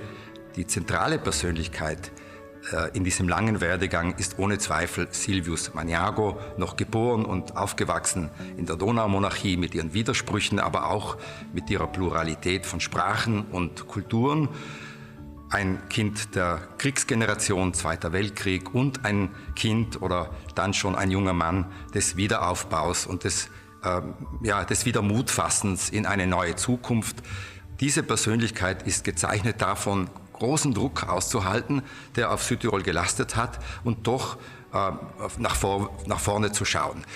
Die Südtiroler Autonomie ist keine absolut endgültige Lösung. Sie vertraut auf eine Entwicklung. Dynamische Autonomie war der Begriff, aber sie vertraut auch auf einen Ausgleich zwischen Interessensgruppen, zwischen Sprachgruppen und zwischen unterschiedlichen Weltanschauungen. Il percorso espositivo in Piazza Magnago nasce per rendere omaggio alla figura di Silvius Magnago, ma non solo. Si è deciso infatti consapevolmente di allargare lo sguardo al tema più ampio dell'autonomia dell'Alto Adige. Questo ha significato in primo luogo raccontare il modo in cui si è giunti a questa autonomia e quindi ricostruire l'intero contesto storico, sicuramente in maniera molto sintetica. Oltre a Magnago, tra i politici protagonisti di questa vicenda storica vi è sicuramente anche Alcide Berloffa, che ha rappresentato l'anima più dialogante della democrazia cristiana locale e l'elemento di contatto tra Bolzano e il governo di Roma. Per questo si è deciso di realizzare un'installazione dedicata a Berloffa nel giardino di fronte alla stazione che si collega al percorso di Piazza Magnago completandolo. Ma non c'è soltanto la storia, ci sono anche i contenuti che riempiono l'autonomia. Di che cosa si compone, che cosa prevede, ha degli elementi di criticità. Queste sono le domande alle quali abbiamo cercato di rispondere usando un linguaggio semplice, rivolgendoci a un pubblico ampio, indifferenziato, composto anche da visitatori, da turisti, da persone cioè che del contesto locale conoscono molto poco. Infine abbiamo voluto inserire l'autonomia dell'Alto Adige all'interno di un contesto più ampio, il contesto globale nel quale anche noi siamo inseriti, questo per evitare il rischio sempre presente di un'eccessiva autoreferenzialità e per ragionare anche sulle sfide del rapporto tra un piccolo territorio e le sfide globali dell'intero pianeta. Die Ausstellung am Silvius-Magnago-Platz ist eine Ausstellung, die sehr vieles ermöglicht. Sie ermöglicht nachzuvollziehen die schwierigen Zeiten, die die Menschen in diesem Lande mitgemacht haben. Nach dem Ersten Weltkrieg, Abtrennung vom Vaterland, dann die Unterdrückung, die Ausgrenzung, die Schwierigkeit der Entscheidung in der Option, um schließlich dann auch nach dem Zweiten Weltkrieg noch einen sehr glaubwürdigen, einen sehr intensiven Kampf zu machen für diese Autonomie mit allen Schwierigkeiten, die damit verbunden waren, um letztendlich dann zu dem zu kommen, was wir heute haben. Eine Eigenentscheidung im Lande, gemeinsam von allen Volksgruppen, gemeinsam von allen Sprachgruppen, aber auch natürlich in der Berücksichtigung der einzelnen Notwendigkeiten dieser dieser Sprachgruppen. Wir haben am Anfang dieser Ausstellung, und das, denke ich, war ganz wichtig, einzelnen Menschen in diesem Lande die Frage gestellt, was bedeutet für euch die Autonomie? Um zu enden damit, dass wir uns die Frage stellen, alle gemeinsam, welche Verantwortung übernehmen wir aus dieser Möglichkeit der Eigengestaltung für die Zukunft? Und diese Fragestellung ist am Ende der Ausstellung und die muss jeder für sich selber beantworten. Denn Autonomie heißt letztendlich auch Verantwortung übernehmen für sich selber, für die anderen, für ein ganzes Land, aber vielleicht manchmal auch für das darüber hinaus.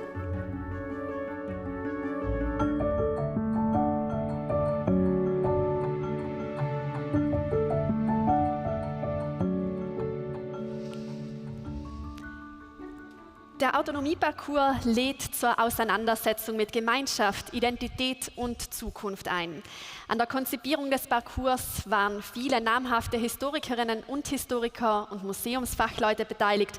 An dieser Stelle ein großes Danke an alle. Und stellvertretend für die Arbeitsgruppe darf ich nun Angelika Fleckinger, Direktorin des Betriebs Landesmuseen, auf die Bühne bitten.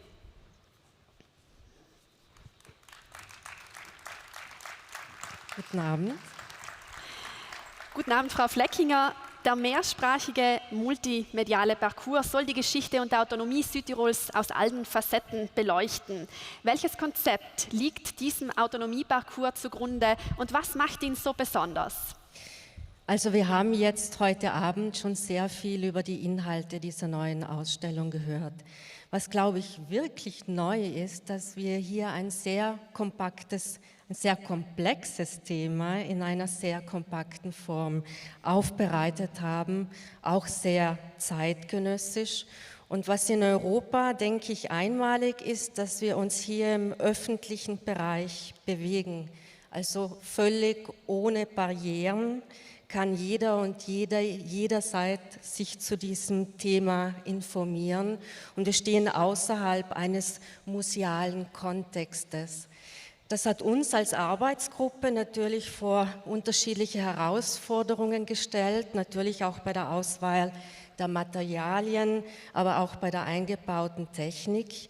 Und natürlich mussten wir auch auf der Vermittlungsebene einiges mitbedenken. Es gibt den Besucher, die Besucherin, auch Gäste aus dem Ausland, die wenig Zeit haben, in wenigen Minuten erfassen möchten, um was es hier in der Ausstellung geht. Aber natürlich auch andere Personen oder vor allem auch Schulklassen, die diesen Ort tatsächlich nutzen möchten, um sich wirklich auch fundiert zum Thema Autonomie zu informieren.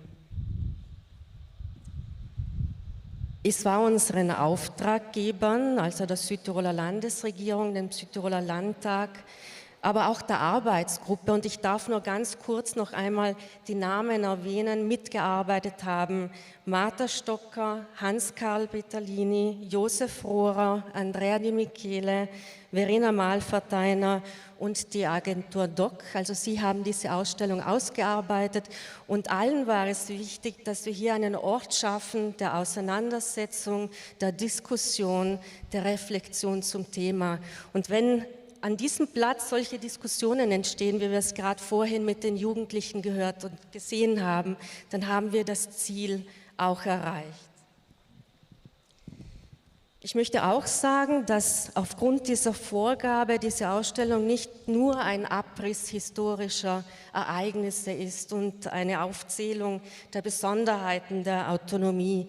Sie haben sicherlich schon diese gespiegelten Oberflächen wahrgenommen, die sind bewusst eingesetzt, um den Betrachter, der Betrachterin auch bewusst zu machen, dass sie Teil dieser Autonomie ist, dass sie eingeladen ist, mitzudenken, dass sie hier erfahren kann, welche Besonderheiten diese Autonomie hat und was diese Autonomie vor allem auch mit ihr selber und mit ihm selber auch zu tun hat.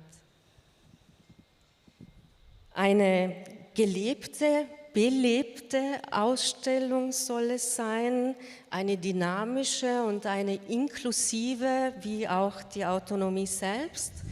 Und wir haben als Arbeitsgruppe jetzt auch schon den Auftrag mitbekommen, daraus keine statische Installation zu belassen, sondern sie weiterzuentwickeln, Vermittlungsangebote zu entwickeln, das als Begegnungsort zu gestalten. Es wird auch eine digitale Erweiterung geben und diese Ziele werden wir uns jetzt vornehmen, um das auch in diesem Sinne, im Sinne der Auftraggeber umsetzen zu können. Also Autonomie für alle erlebbar, wir alle sind Autonomie. Vielen, vielen Dank an Frau Fleckinger.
Einen großen Applaus an Magdalena, Sophia, Lea und Nives von La Chanson Quartett.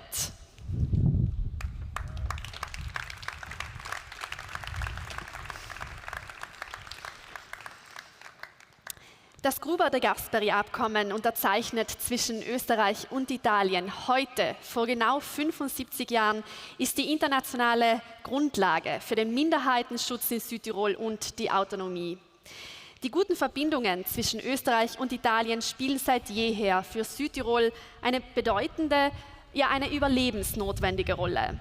Und deshalb ist es ein besonderer Höhepunkt der heutigen Feierlichkeiten, dass wir den Blick von Südtirol nach Rom und Wien werfen. Wir freuen uns nun nämlich auf die Worte unserer beiden Ehrengäste, die in besonderer Weise die österreichische, italienische und europäische Politik geprägt haben. Diamo ora un caloroso benvenuto ad una figura di grande rilievo nel panorama. Wir begrüßen jetzt eine wichtige Größe auf politisch-institutioneller Ebene in Italien und Europa, der zweimalige Ministerpräsident Italiens und der ehemalige EU-Kommissionspräsident Romano Prodi.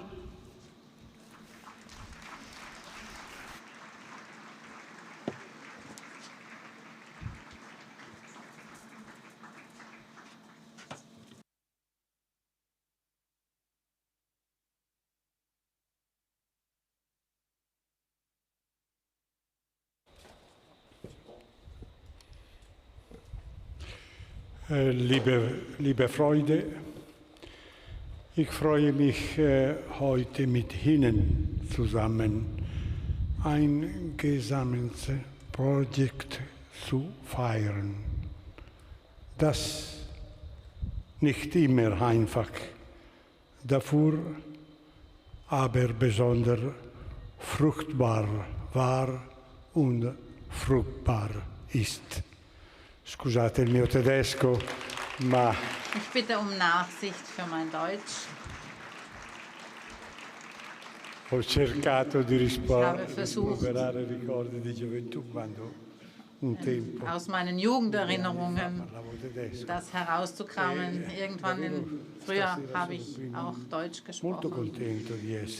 Sehr geehrte Damen und Herren, ich bin sehr froh, heute hier zu sein mit Ihnen bei einer Feier, wo wir gesehen haben, wie stimmig das ist, der Ursprung, die Entwicklung, die Schwierigkeiten, die Hürden, die es zu bewältigen galt und dann natürlich auch das Ergebnis oder die Ergebnisse.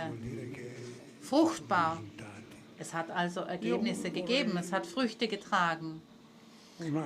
Ich möchte an dieser Stelle vielleicht das ein oder andere noch hinzufügen zu dem, was wir gehört haben, wie sich diese Entwicklung, diese Autonomie von außen sehen ließ, wie die Entwicklung gesehen wurde und auch die Notwendigkeit, die für die Zukunft weiter zu gestalten, damit sie auch in Zukunft noch ein Modell, ein Beispiel sein kann.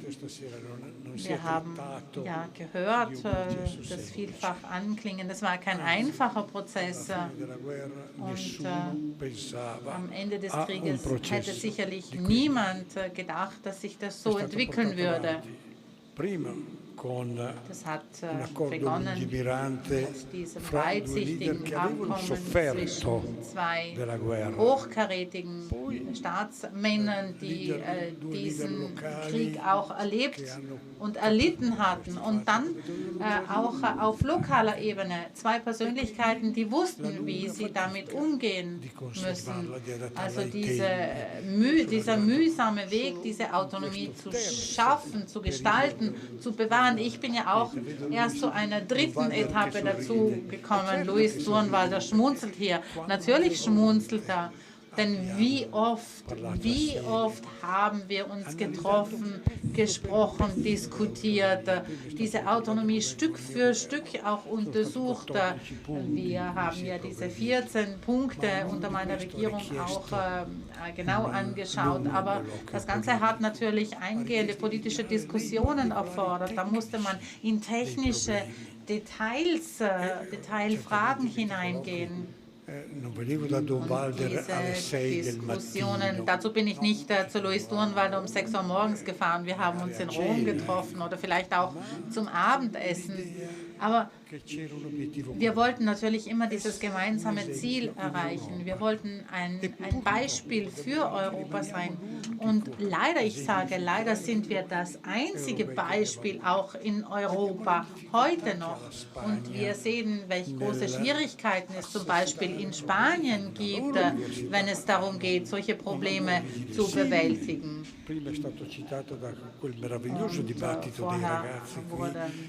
Haben auch diese jungen Menschen das Beispiel von Ex-Jugoslawien gebracht. Ja, natürlich, sehr oft verliert man das aus den Augen, man vergisst es. Als ich damals mich mit Europa befasst habe und wo ich mich heute mit Europa befasse, da sehe ich natürlich auch die Schwierigkeiten der jungen Menschen. Wenn ich von Frieden und wenn ich über Frieden spreche, dann schauen sie mich an, als wäre ich ein Dinosaurier. Gerade weil sie diesen Frieden leben, den Frieden, den haben die Männer geschaffen, von denen wir heute sprechen. Und wenige Kilometer von hier wurde kein Frieden gewährt, garantiert. Und deswegen ist das nicht nur eine Autonomie, die wichtig für Südtirol ist, nützlich für Südtirol ist, sondern wir feiern heute auch etwas, das außerhalb von Europa gefordert wird, gebraucht wird.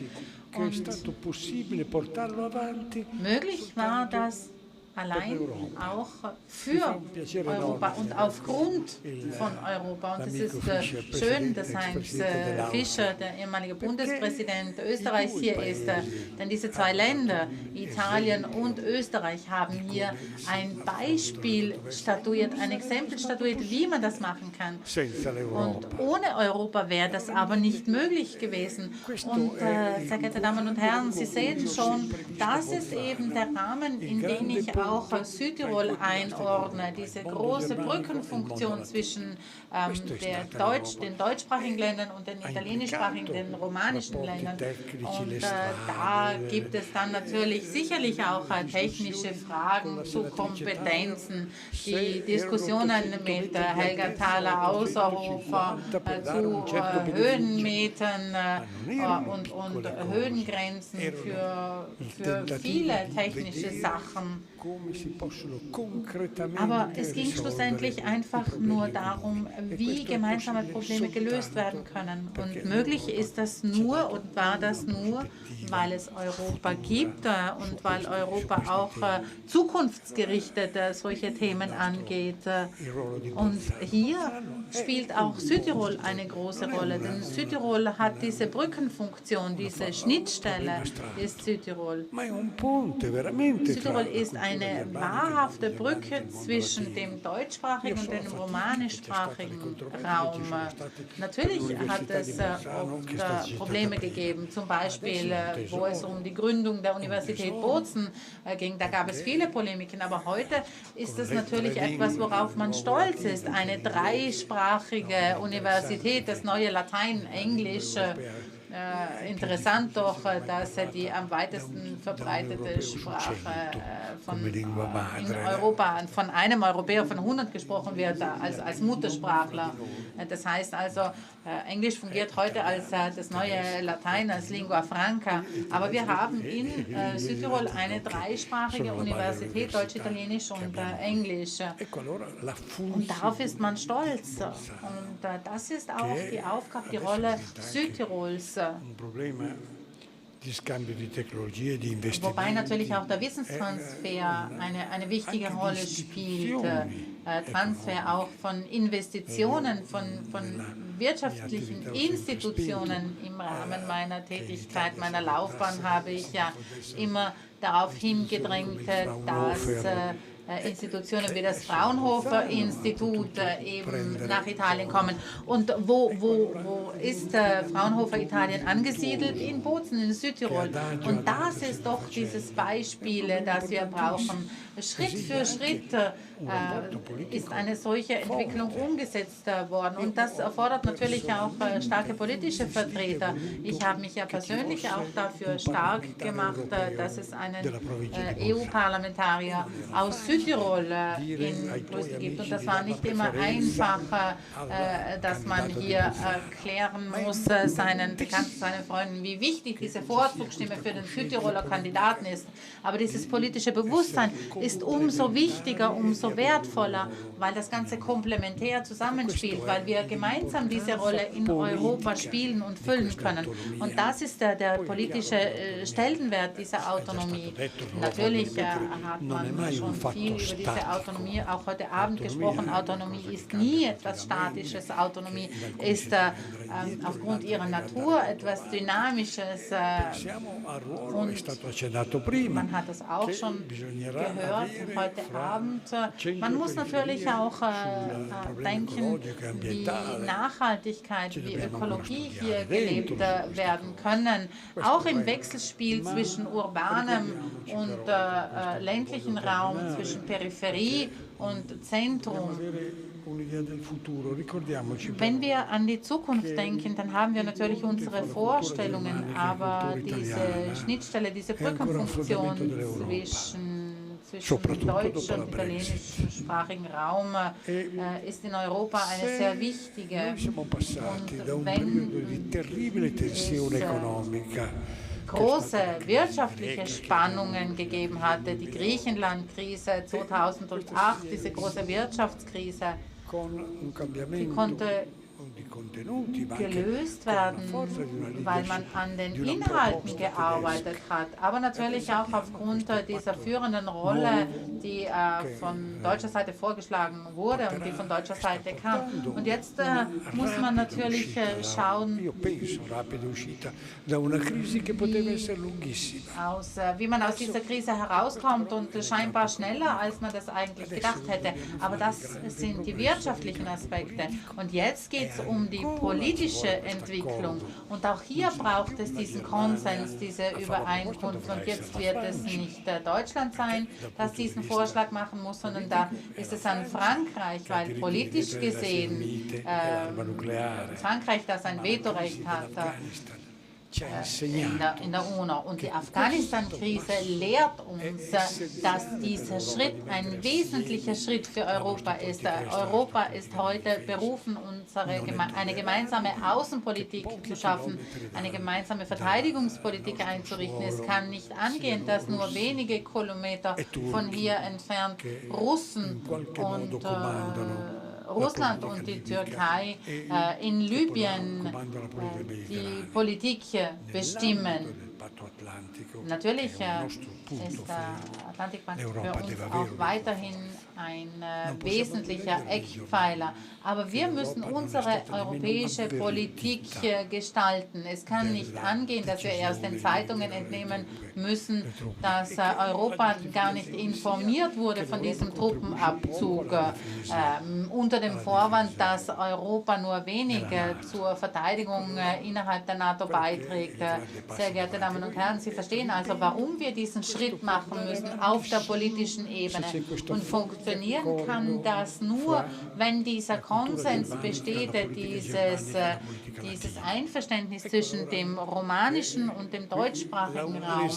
Und hier ist das Beispiel der Autonomie ein wichtiges, weil es braucht stabile Kooperationsformen zwischen diesen beiden kulturellen Räumen. Und ich bedanke mich bei den Freunden, bei den Südtiroler Freunden, die natürlich große Opfer gebracht haben dafür. Und ich darf Sie bitten, den eingeschlagenen Weg weiter zu beschreiten, denn es wird natürlich auch weiterhin Probleme geben, die sind ja nicht ausgeräumt.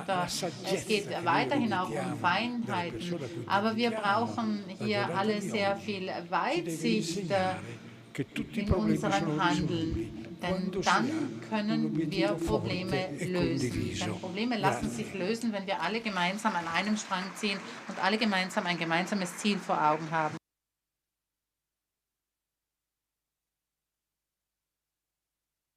Grazie mille, Presidente Prodi. Vielen herzlichen Dank, Herr Präsident Prodi. Von Rom geht unser Blick nun weiter nach Wien.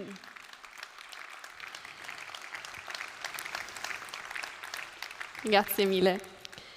Also von Rom geht unser Blick nun weiter nach Wien. Österreich spielt aufgrund seiner Schutzfunktion für Südtirol eine besondere Rolle. Und diese spielte und spielt auch er.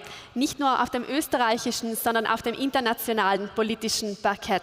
Begrüßen wir den ehemaligen Bundespräsidenten der Republik Österreich, Heinz Fischer.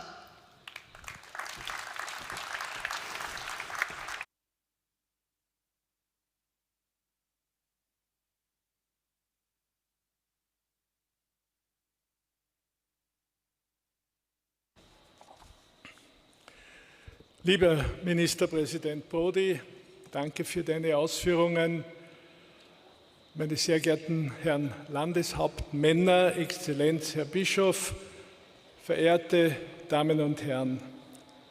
Zunächst ganz herzliche Glückwünsche aus Wien an alle Anwesenden und an Südtirol insgesamt zum 75. Jahrestag des Abschlusses des in Paris unterzeichneten sogenannten Gruber-de Gasperi-Abkommens, das man als Auftakt für den langen und außerordentlich schwierigen, aber letztlich erfolgreichen Weg in Richtung einer dauerhaften friedlichen Lösung des für alle so wichtigen Südtirol-Problems bezeichnen kann.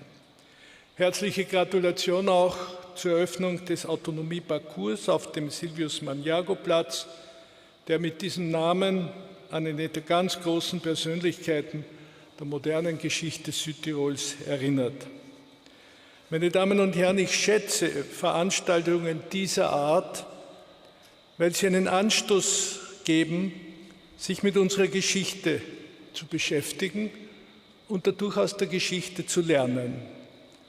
Die Republik Österreich hat mit dem 12. November 1918, also zum Ende des Ersten Weltkrieges, ihr Gründungsdatum. Sie war mit ihren damals nur 6,5 Millionen Einwohnern mehr oder weniger der deutschsprachige Rest der um ein Vielfaches größeren österreichisch-ungarischen Monarchie, die nach Kriegsende als Republik im Wesentlichen auf das deutschsprachige Gebiet der Monarchie reduziert wurde.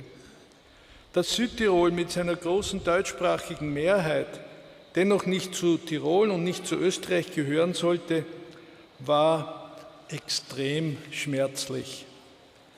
Aber es kam noch schlimmer durch den Zweiten Weltkrieg. Die nach dem Zweiten Weltkrieg beginnenden Neuordnungen in Europa, diese Neuordnung brachte auch die Südtirol-Frage wieder auf die Tagesordnung. Die Meinungsverschiedenheiten zwischen Italien und Österreich zu diesem Punkt waren gravierend. Es gelang aber am 5. September 1946 in Paris, das heute zu feiernde und gefeierte Gruber-de Gasperi-Abkommen zwischen dem österreichischen Außenminister Karl Gruber und dem italienischen Ministerpräsidenten und Außenminister Alcide de Gasperi zu schließen, das von der Zugehörigkeit Südtirols zum italienischen Staatsgebiet als Realität ausging, aber die ethnische, sprachliche und kulturelle Eigenart und Eigenständigkeit der deutschsprachigen Bevölkerung in dieser Region entwickeln und absichern sollte. Ich habe übrigens, meine Frau auch, Karl Gruber persönlich recht gut gekannt, obwohl er 29 Jahre älter war als ich. Aber er hat meine Frau und mich in den 70er und 80er Jahren immer wieder in unserem Sommerhaus südlich von Wien besucht. Er ging in dieser Gegend spazieren, schaute bei uns vorbei und dann hat er einen Schnaps bekommen, die Frau einen Kaffee, der Hund ein Wasser und dann haben wir lange über seine Erfahrungen und über spannende Geschichten aus der Endzeit des Zweiten Weltkriegs, aber natürlich auch über das Südtirol-Problem diskutiert. Aber zurück zu Südtirol. Vom Gruber-de Gasperi-Abkommen aus 1946 bis zum November 1969, als eine Landesversammlung der SVP nach hitzigen Diskussionen dem ausverhandelten Autonomiepaket zustimmte und dann noch weiter bis zu dessen Umsetzung und zur Beilegung des Südtirol-Streites zwischen Österreich und Italien im Sommer 1992 war wirklich noch ein weiter und schwieriger und mühsamer Weg. Es war, glaube ich, zuerst der österreichische Staatsvertrag vom Mai 1955, der die völkerrechtliche Position Österreichs gestärkt, ja eigentlich erst entwickelt hatte, der dann den Beitritt zu den Vereinten Nationen ermöglichte. Und das wiederum machte es möglich, dem damaligen Außenminister Bruno Kreisky das Thema Südtirol einige Jahre später vor die Vereinten Nationen zu bringen und für Österreich oder für die österreichische Position zu werben. Im Mai 1957 wurde Silvius Magnago zum Vorsitzenden der SVP und auch zum Landeshauptmann etwas später von Südtirol gewählt.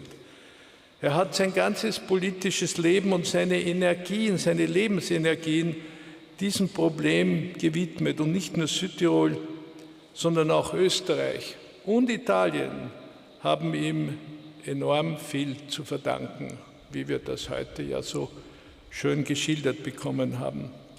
In den 60er und 70er Jahren waren es auf österreichischer Seite, und ich meine damit die Bundesebene in Wien, vor allem Bruno Kreisky und Kurt Waldheim, die den Südtirolern die stärkste Hilfestellung geben konnte. Ich möchte auf die vielen schwierigen Probleme, und wir haben ja vieles heute dazugelernt und gehört, und auf Enttäuschungen und Rückschläge nicht näher eingehen, sondern sagen, dass aus meiner Sicht das Verhältnis zwischen Italien und Österreich nach dem Zweiten Weltkrieg im Prinzip ein gutes und von vielen Gemeinsamkeiten und gemeinsamen Interessen geprägt war. Aber ausgerechnet das Thema Südtirol bildete lange Zeit einen Stein des Anstoßes und einen Ausgangspunkt für Meinungsverschiedenheiten. Umso wichtiger und erfreulicher war es, dass mit der sogenannten Streitbeilegungserklärung vom 11. Juni 1992 die Umsetzung des Südtirols-Paketes als vollzogen galt. Meine sehr geehrten Damen und Herren, Politik wird letzten Endes von Menschen gemacht. Und daher darf ich ganz kurz auch auf die Rolle einiger Persönlichkeiten kurz eingehen. Ich habe nie die Ehre gehabt, Silvius Magnago persönlich kennenzulernen. Aber wir wissen auch in Wien alle um seine große Bedeutung gut Bescheid. Ich habe noch als Beobachter, als Fernsehkonsument sein Bild vor mir, seine von Arbeit, Belastungen, Sorgen und einer Kriegsverletzung geprägte, konzentrierte, angespannte Körperhaltung, sein asketisches Gesicht, und ich beglückwünsche die Südtiroler Regierung zu der noblen Geste, diesen Platz und diesen Parcours nach Silvius Magnago zu benennen bzw. benannt zu haben. Umso besser und seit langer Zeit kenne und schätze ich Luis Durnwalder, der von 1989 bis 2014, also ein Vierteljahrhundert lang, Landeshauptmann von Südtirol war und in dieser Zeit ganz wesentlich für eine gute Entwicklung Südtirols beigetragen hat. Da er in wenigen Tagen seinen 80. Geburtstag feiert, ist das eine gute Gelegenheit, ihm zu sagen: Herzlichen Glückwunsch, großen Dank und alles Gute, lieber Durnwald, zu deinem Geburtstag. Und der von mir ebenfalls hochgeschätzte amtierende Landeshauptmann Anno Kompatscher ist jetzt auch schon seit 7 Jahren Landeshauptmann. Und 2 Jahre lang sind unsere Amtszeiten, meine in Wien und Ihre hier in Südtirol, parallel gelaufen. Und es hat eine hervorragende Chemie gegeben. Und ich freue mich über Ihre Erfolge, weil Ihre Erfolge sind auch Erfolge Südtirols und im weiteren Sinn, wie schon gesagt, auch für Österreich und für Italien wichtig. Und große Freude habe ich natürlich, dass Italien heute durch meinen Freund, den langjährigen Ministerpräsidenten und Präsidenten der EU-Kommission, Romano Prodi, so hochrangig vertreten ist, das ist ein Zeichen der Wertschätzung Italiens für die Südtirol, für das Südtirol-Thema und für Südtirol. Und ich glaube, wir wissen das in Wien zu schätzen und es wissen die Freunde hier in Bozen zu schätzen. Meine Damen und Herren, etliche Probleme in Europa konnten in den letzten Jahren nicht nur nicht gelöst werden, sondern die Situation ist in einigen Fällen sogar schlechter und schwieriger geworden. Für solche Frozen Conflicts gibt es viele Beispiele. Umso erfreulicher ist es daher, dass das Thema Südtirol heute, dass wir es in einer solchen Form feiern können, weil es als Beispiel dafür dient, dass auch große und schwierige und weit in die Vergangenheit zurückreichende Probleme lösbar sind, wenn alle Beteiligten geduldig und sachlich und mit Augenmaß und Vernunft um eine Lösung bemüht sind. Ich bin überzeugt, dass mit dieser konstruktiven Haltung auch allenfalls zukünftig noch entstehende oder offen gebliebene Fragen des Ausbaus und Aufbaus der Autonomie und des Schutzes der deutschsprachigen und ladinischen Volksgruppe gelöst werden können.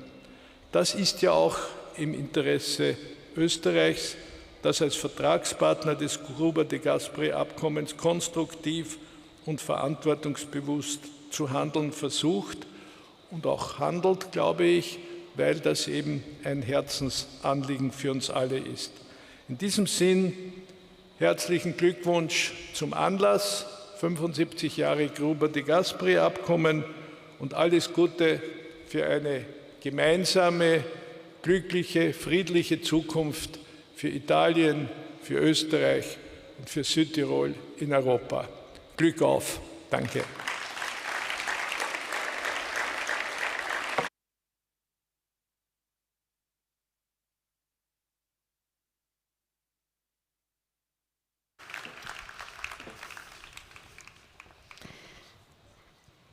Vielen Dank und nochmals einen großen Applaus an unsere beiden Ehrengäste für diese wertschätzenden, ja freundschaftlichen Worte für Südtirol.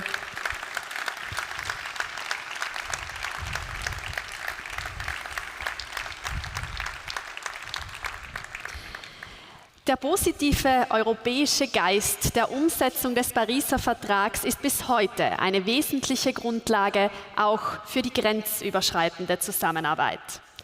Wer die Vergangenheit nicht kennt, kann die Gegenwart nicht verstehen und die Zukunft nicht gestalten. Und ganz in diesem Sinne gestalten Sie drei die Zukunft gemeinsam. Im Rahmen der Euregio Tirol, Südtirol, Trentino begrüßen wir zu einem kleinen Ausblick in die Zukunft Südtirols Landeshauptmann Arno Kompatscher mit seinen Amtskollegen, den Landeshauptmann von Tirol und Euregio-Präsidenten Günther Platter e il Presidente del Trentino Maurizio Fugatti. Und dem Trentiner Landeshauptmann Maurizio Fugatti.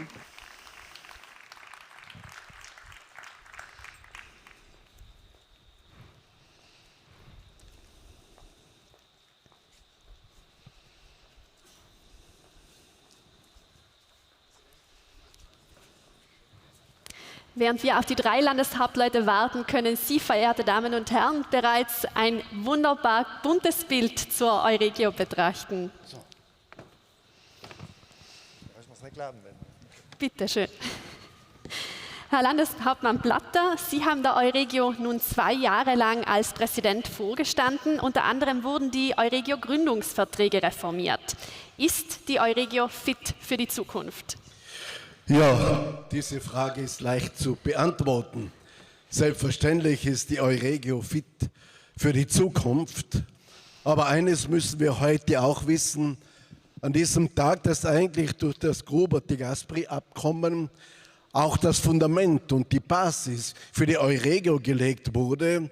Denn ohne Autonomie in Südtirol, auch Trient, wäre es nicht machbar gewesen, dass sich der Euregio so weiterentwickelt. Freilich hat man das vor 75 Jahren etwas anders gesehen.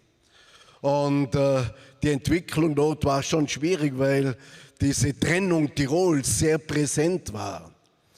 Und es war ein Unrecht, wird auch immer ein Unrecht bleiben, das sage ich, als Sohn einer Optantenfamilie wo die Familie getrennt wurde und es hat Anfeindungen in der Familie gegeben. Da sieht man schon diese Entwicklung, wo hier die Familien Schwierigkeiten gehabt haben. Aber eines muss man schon sagen, dass durch dieses Abkommen Südtirol sich unglaublich weiterentwickelt hat. Man kann ja nur sehr herzlich gratulieren. Südtirol ist ein Vorbild in ganz Europa und hat natürlich auch eine hohe Lebensqualität und einen Wohlstand für die Südtirolerinnen und Südtiroler gebracht. Die Euregio hat sich durch eine gute Zusammenarbeit, möchte ich auch Luis Thunwalder erwähnen und meine beiden Kollegen, haben wir das in den letzten Jahren deutlich weitergebracht. Die Jugend wird zusammengeführt, die Wissenschaft, Forschung arbeitet zusammen. Und wir haben heute zum Beispiel festgelegt, dass wir ein Euregio-Studententicket zur Verfügung stellen. Wir haben den Strom zusammengeschlossen und was sehr wesentlich ist, die Gründerverträge haben wir geändert, wo die Gemeinden voll mit einbezogen werden und darüber hinaus auch die Bürgerinnen und Bürger. Das hat der Luis Thunwalder heute auch richtig gesagt und der Arno Kompatscher, ohne Bürgerinnen und Bürger geht es nicht. Und insbesondere auch nicht in der Euregio. So wünsche ich, dass sich die Autonomie, die ja dynamisch ist, immer wieder weiterentwickelt. Da wird Tirol, Nord- und Osttirol immer an der Seite von Südtirol sein. Und ich bin der Meinung, dass der Boden bereitet ist für eine zukunftsfitte Euregio. Vielen Dank, Landeshauptmann Günther Platter.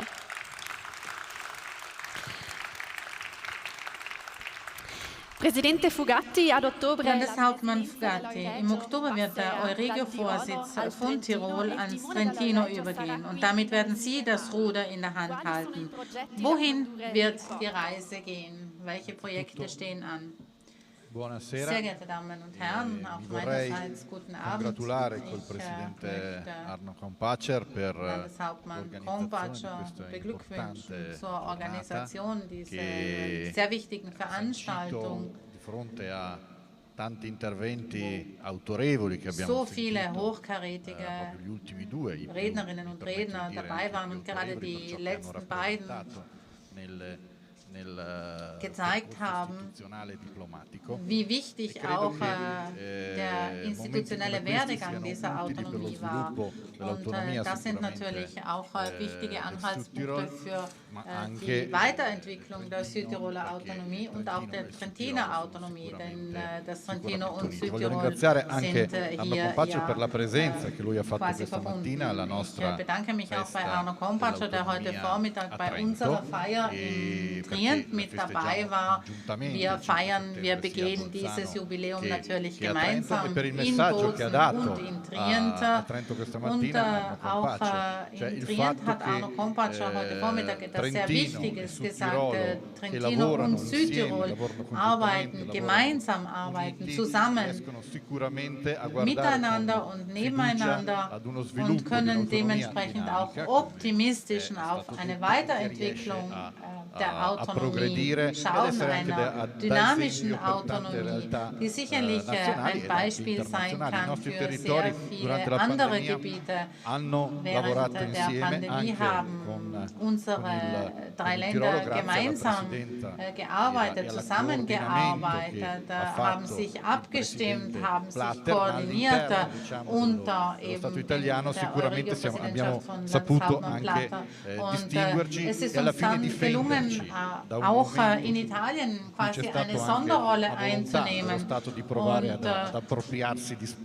der Staat hat versucht, sich hier Kompetenzen anzueignen, die uns zugestehen und uns gehören. Und es ist uns gelungen, mit diesem gemeinsamen Arbeiten zu verhindern, dass man uns solche Kompetenzen nimmt. Landeshauptmann Platter hat das betont. Wir werden stolz, wir werden mit Stolz eben quasi die Präsidentschaft übernehmen aus den Händen von Landeshauptmann Platter. eine Euregio-Präsidentschaft, die natürlich auch immer wichtige Ziele verfolgt, und es wird nicht immer einfach sein, das Erbe von Günther Platter anzutreten, aber wir wissen, dass auf organisatorischer Ebene, auf institutioneller Ebene es auch wichtig ist, frischen Wind hineinzubringen. Wir haben ja jetzt auch die Satzung überarbeitet, wir haben die Gemeinden stärker einbeziehen wollen, und das ist etwas, was wir auch in Zukunft vorantreiben möchten. Vielen Dank, Landeshauptmann Fugatti. Herr Landeshauptmann Kompatscher, Ihnen als Gastgeber gebührt das Schlusswort. Die Euregio Tirol, Südtirol, Trentino als kleines Europa in Europa. Ist sie das Modell für die Zukunft? Ja, ich denke, der amtierende Präsident der Euregio, Günther Platter, der kommende Präsident Maurizio Fugatti haben es schon gesagt. Die Europaregion Tirol, Südtirol, Trentino, unsere Euregio, gibt uns die Möglichkeit, zusammenzuarbeiten und die Grenze zu überwinden. Wir wollen es schaffen, dass das, was zusammengehört, wieder zusammenwächst, frei nach Willy Brandt, aber ohne das Rad der Geschichte zurückdrehen zu wollen, sondern ganz einfach im europäischen Geiste diese Grenze überwindend durch das, was uns Europa an Möglichkeiten gibt. Aufbauend auf unsere Autonomien, das darf ich jetzt sagen, in einem föderalen Österreich hat das Bundesland Tirol natürlich auch die Gestaltungsmöglichkeit, können wir gemeinsam entscheiden, was wir im Rahmen unserer Zuständigkeiten gemeinsam machen. Und das ist immer mehr. Und das wollen wir jetzt gemeinsam weiterentwickeln, und die Menschen sollen das spüren, denn die Europaregion wird leben, so wie sie nicht nur im Kopf, sondern vor allem im Herzen, lassen Sie mich sagen, auch im Bauch gespürt wird. Und das soll uns jetzt gelingen, indem wir die Menschen auch noch mehr einbinden und täglich es auch durch ganz einfache Dinge, wie zum Beispiel dieses Europaticket, spürbar machen. Ich freue mich auch auf die weiterhin mögliche Zusammenarbeit. Es ist wunderbar gewesen in den letzten Jahren. Man hat diesen gemeinsamen Willen gespürt, das wirklich dieses Projekt europäisch weiterzubringen. Ein bisschen den Ehrgeiz. Wir wollen zeigen, dass es geht. Und ich bin überzeugt, das wird auch in Zukunft gelingen. Ich darf abschließend noch allen danken, die für den heutigen Abend ihren Beitrag geleistet haben, die dieses Fest möglich gemacht haben, beginnend bei meinen Kollegen, die hier mit dabei sind, allen Ehrengästen, in besonderer Weise natürlich Heinz Fischer und Romano Prodi, den beiden höchsten Repräsentanten, die wir hier haben, aber allen Vertretern des öffentlichen Lebens, alle, die auch eigentlich hier auf den stehlen Platz hätten finden müssen. Es sind nämlich sehr viele auch im Publikum, die einen wesentlichen Beitrag für diese Autonomie geleistet haben. Un ringraziamento ovviamente anche doveroso a tutti coloro che hanno. Ich möchte mich bei all jenen bedanken, die diese Veranstaltung ermöglicht haben, die diesen Parcours geschaffen haben. Natürlich die Betriebe, die das gebaut haben, die Handwerksbetriebe, die das möglich gemacht haben, die beteiligten Firmen. Ein Dank für die Zusammenarbeit der Gemeinde Bozen, un ringraziamento ovviamente al Comune di Bolzano und dem Südtiroler Landtag, rappresentato oggi dalla Presidente ovviamente in particolar modo. Und ich darf an dieser Stelle auch noch den Ordnungskräften danken. Un ringraziamento alle Forze dell'Ordine, che oggi ci hanno assistito, dem Weißen Kreuz, dem Landesforstkorps, der Berufsfeuerwehr, die beteiligten Abteilungen und Ämter der Landesverwaltung und allen Mitarbeiterinnen und Mitarbeitern, die heute diesen Abend möglich gemacht haben, die Sozialgenossenschaft Oasi, sowie die jungen Künstlerinnen und Künstler für die musikalische Gestaltung. Auch hier ein besonderes Dankeschön. Ich denke, Sie haben sich alle einen Applaus verdient.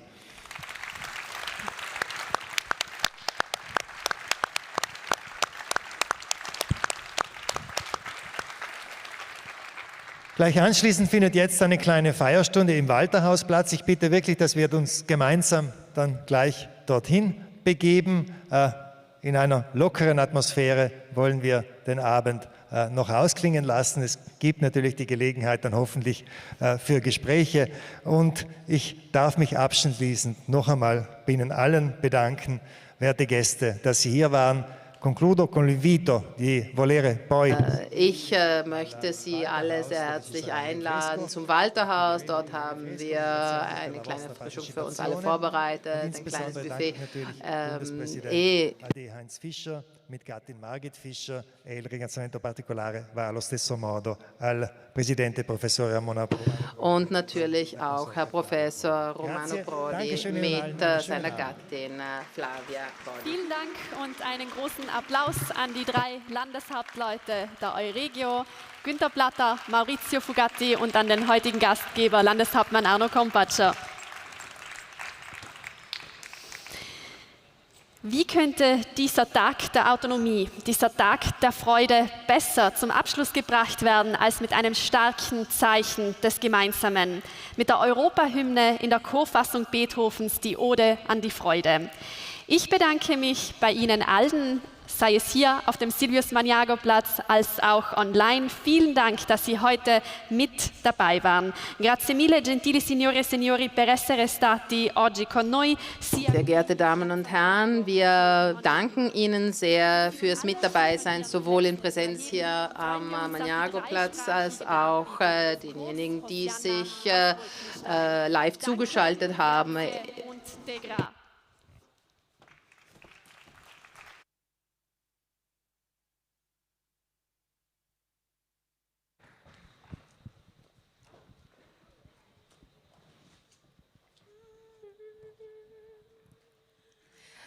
Freude schöner Götterfunken, Tochter aus Elysium.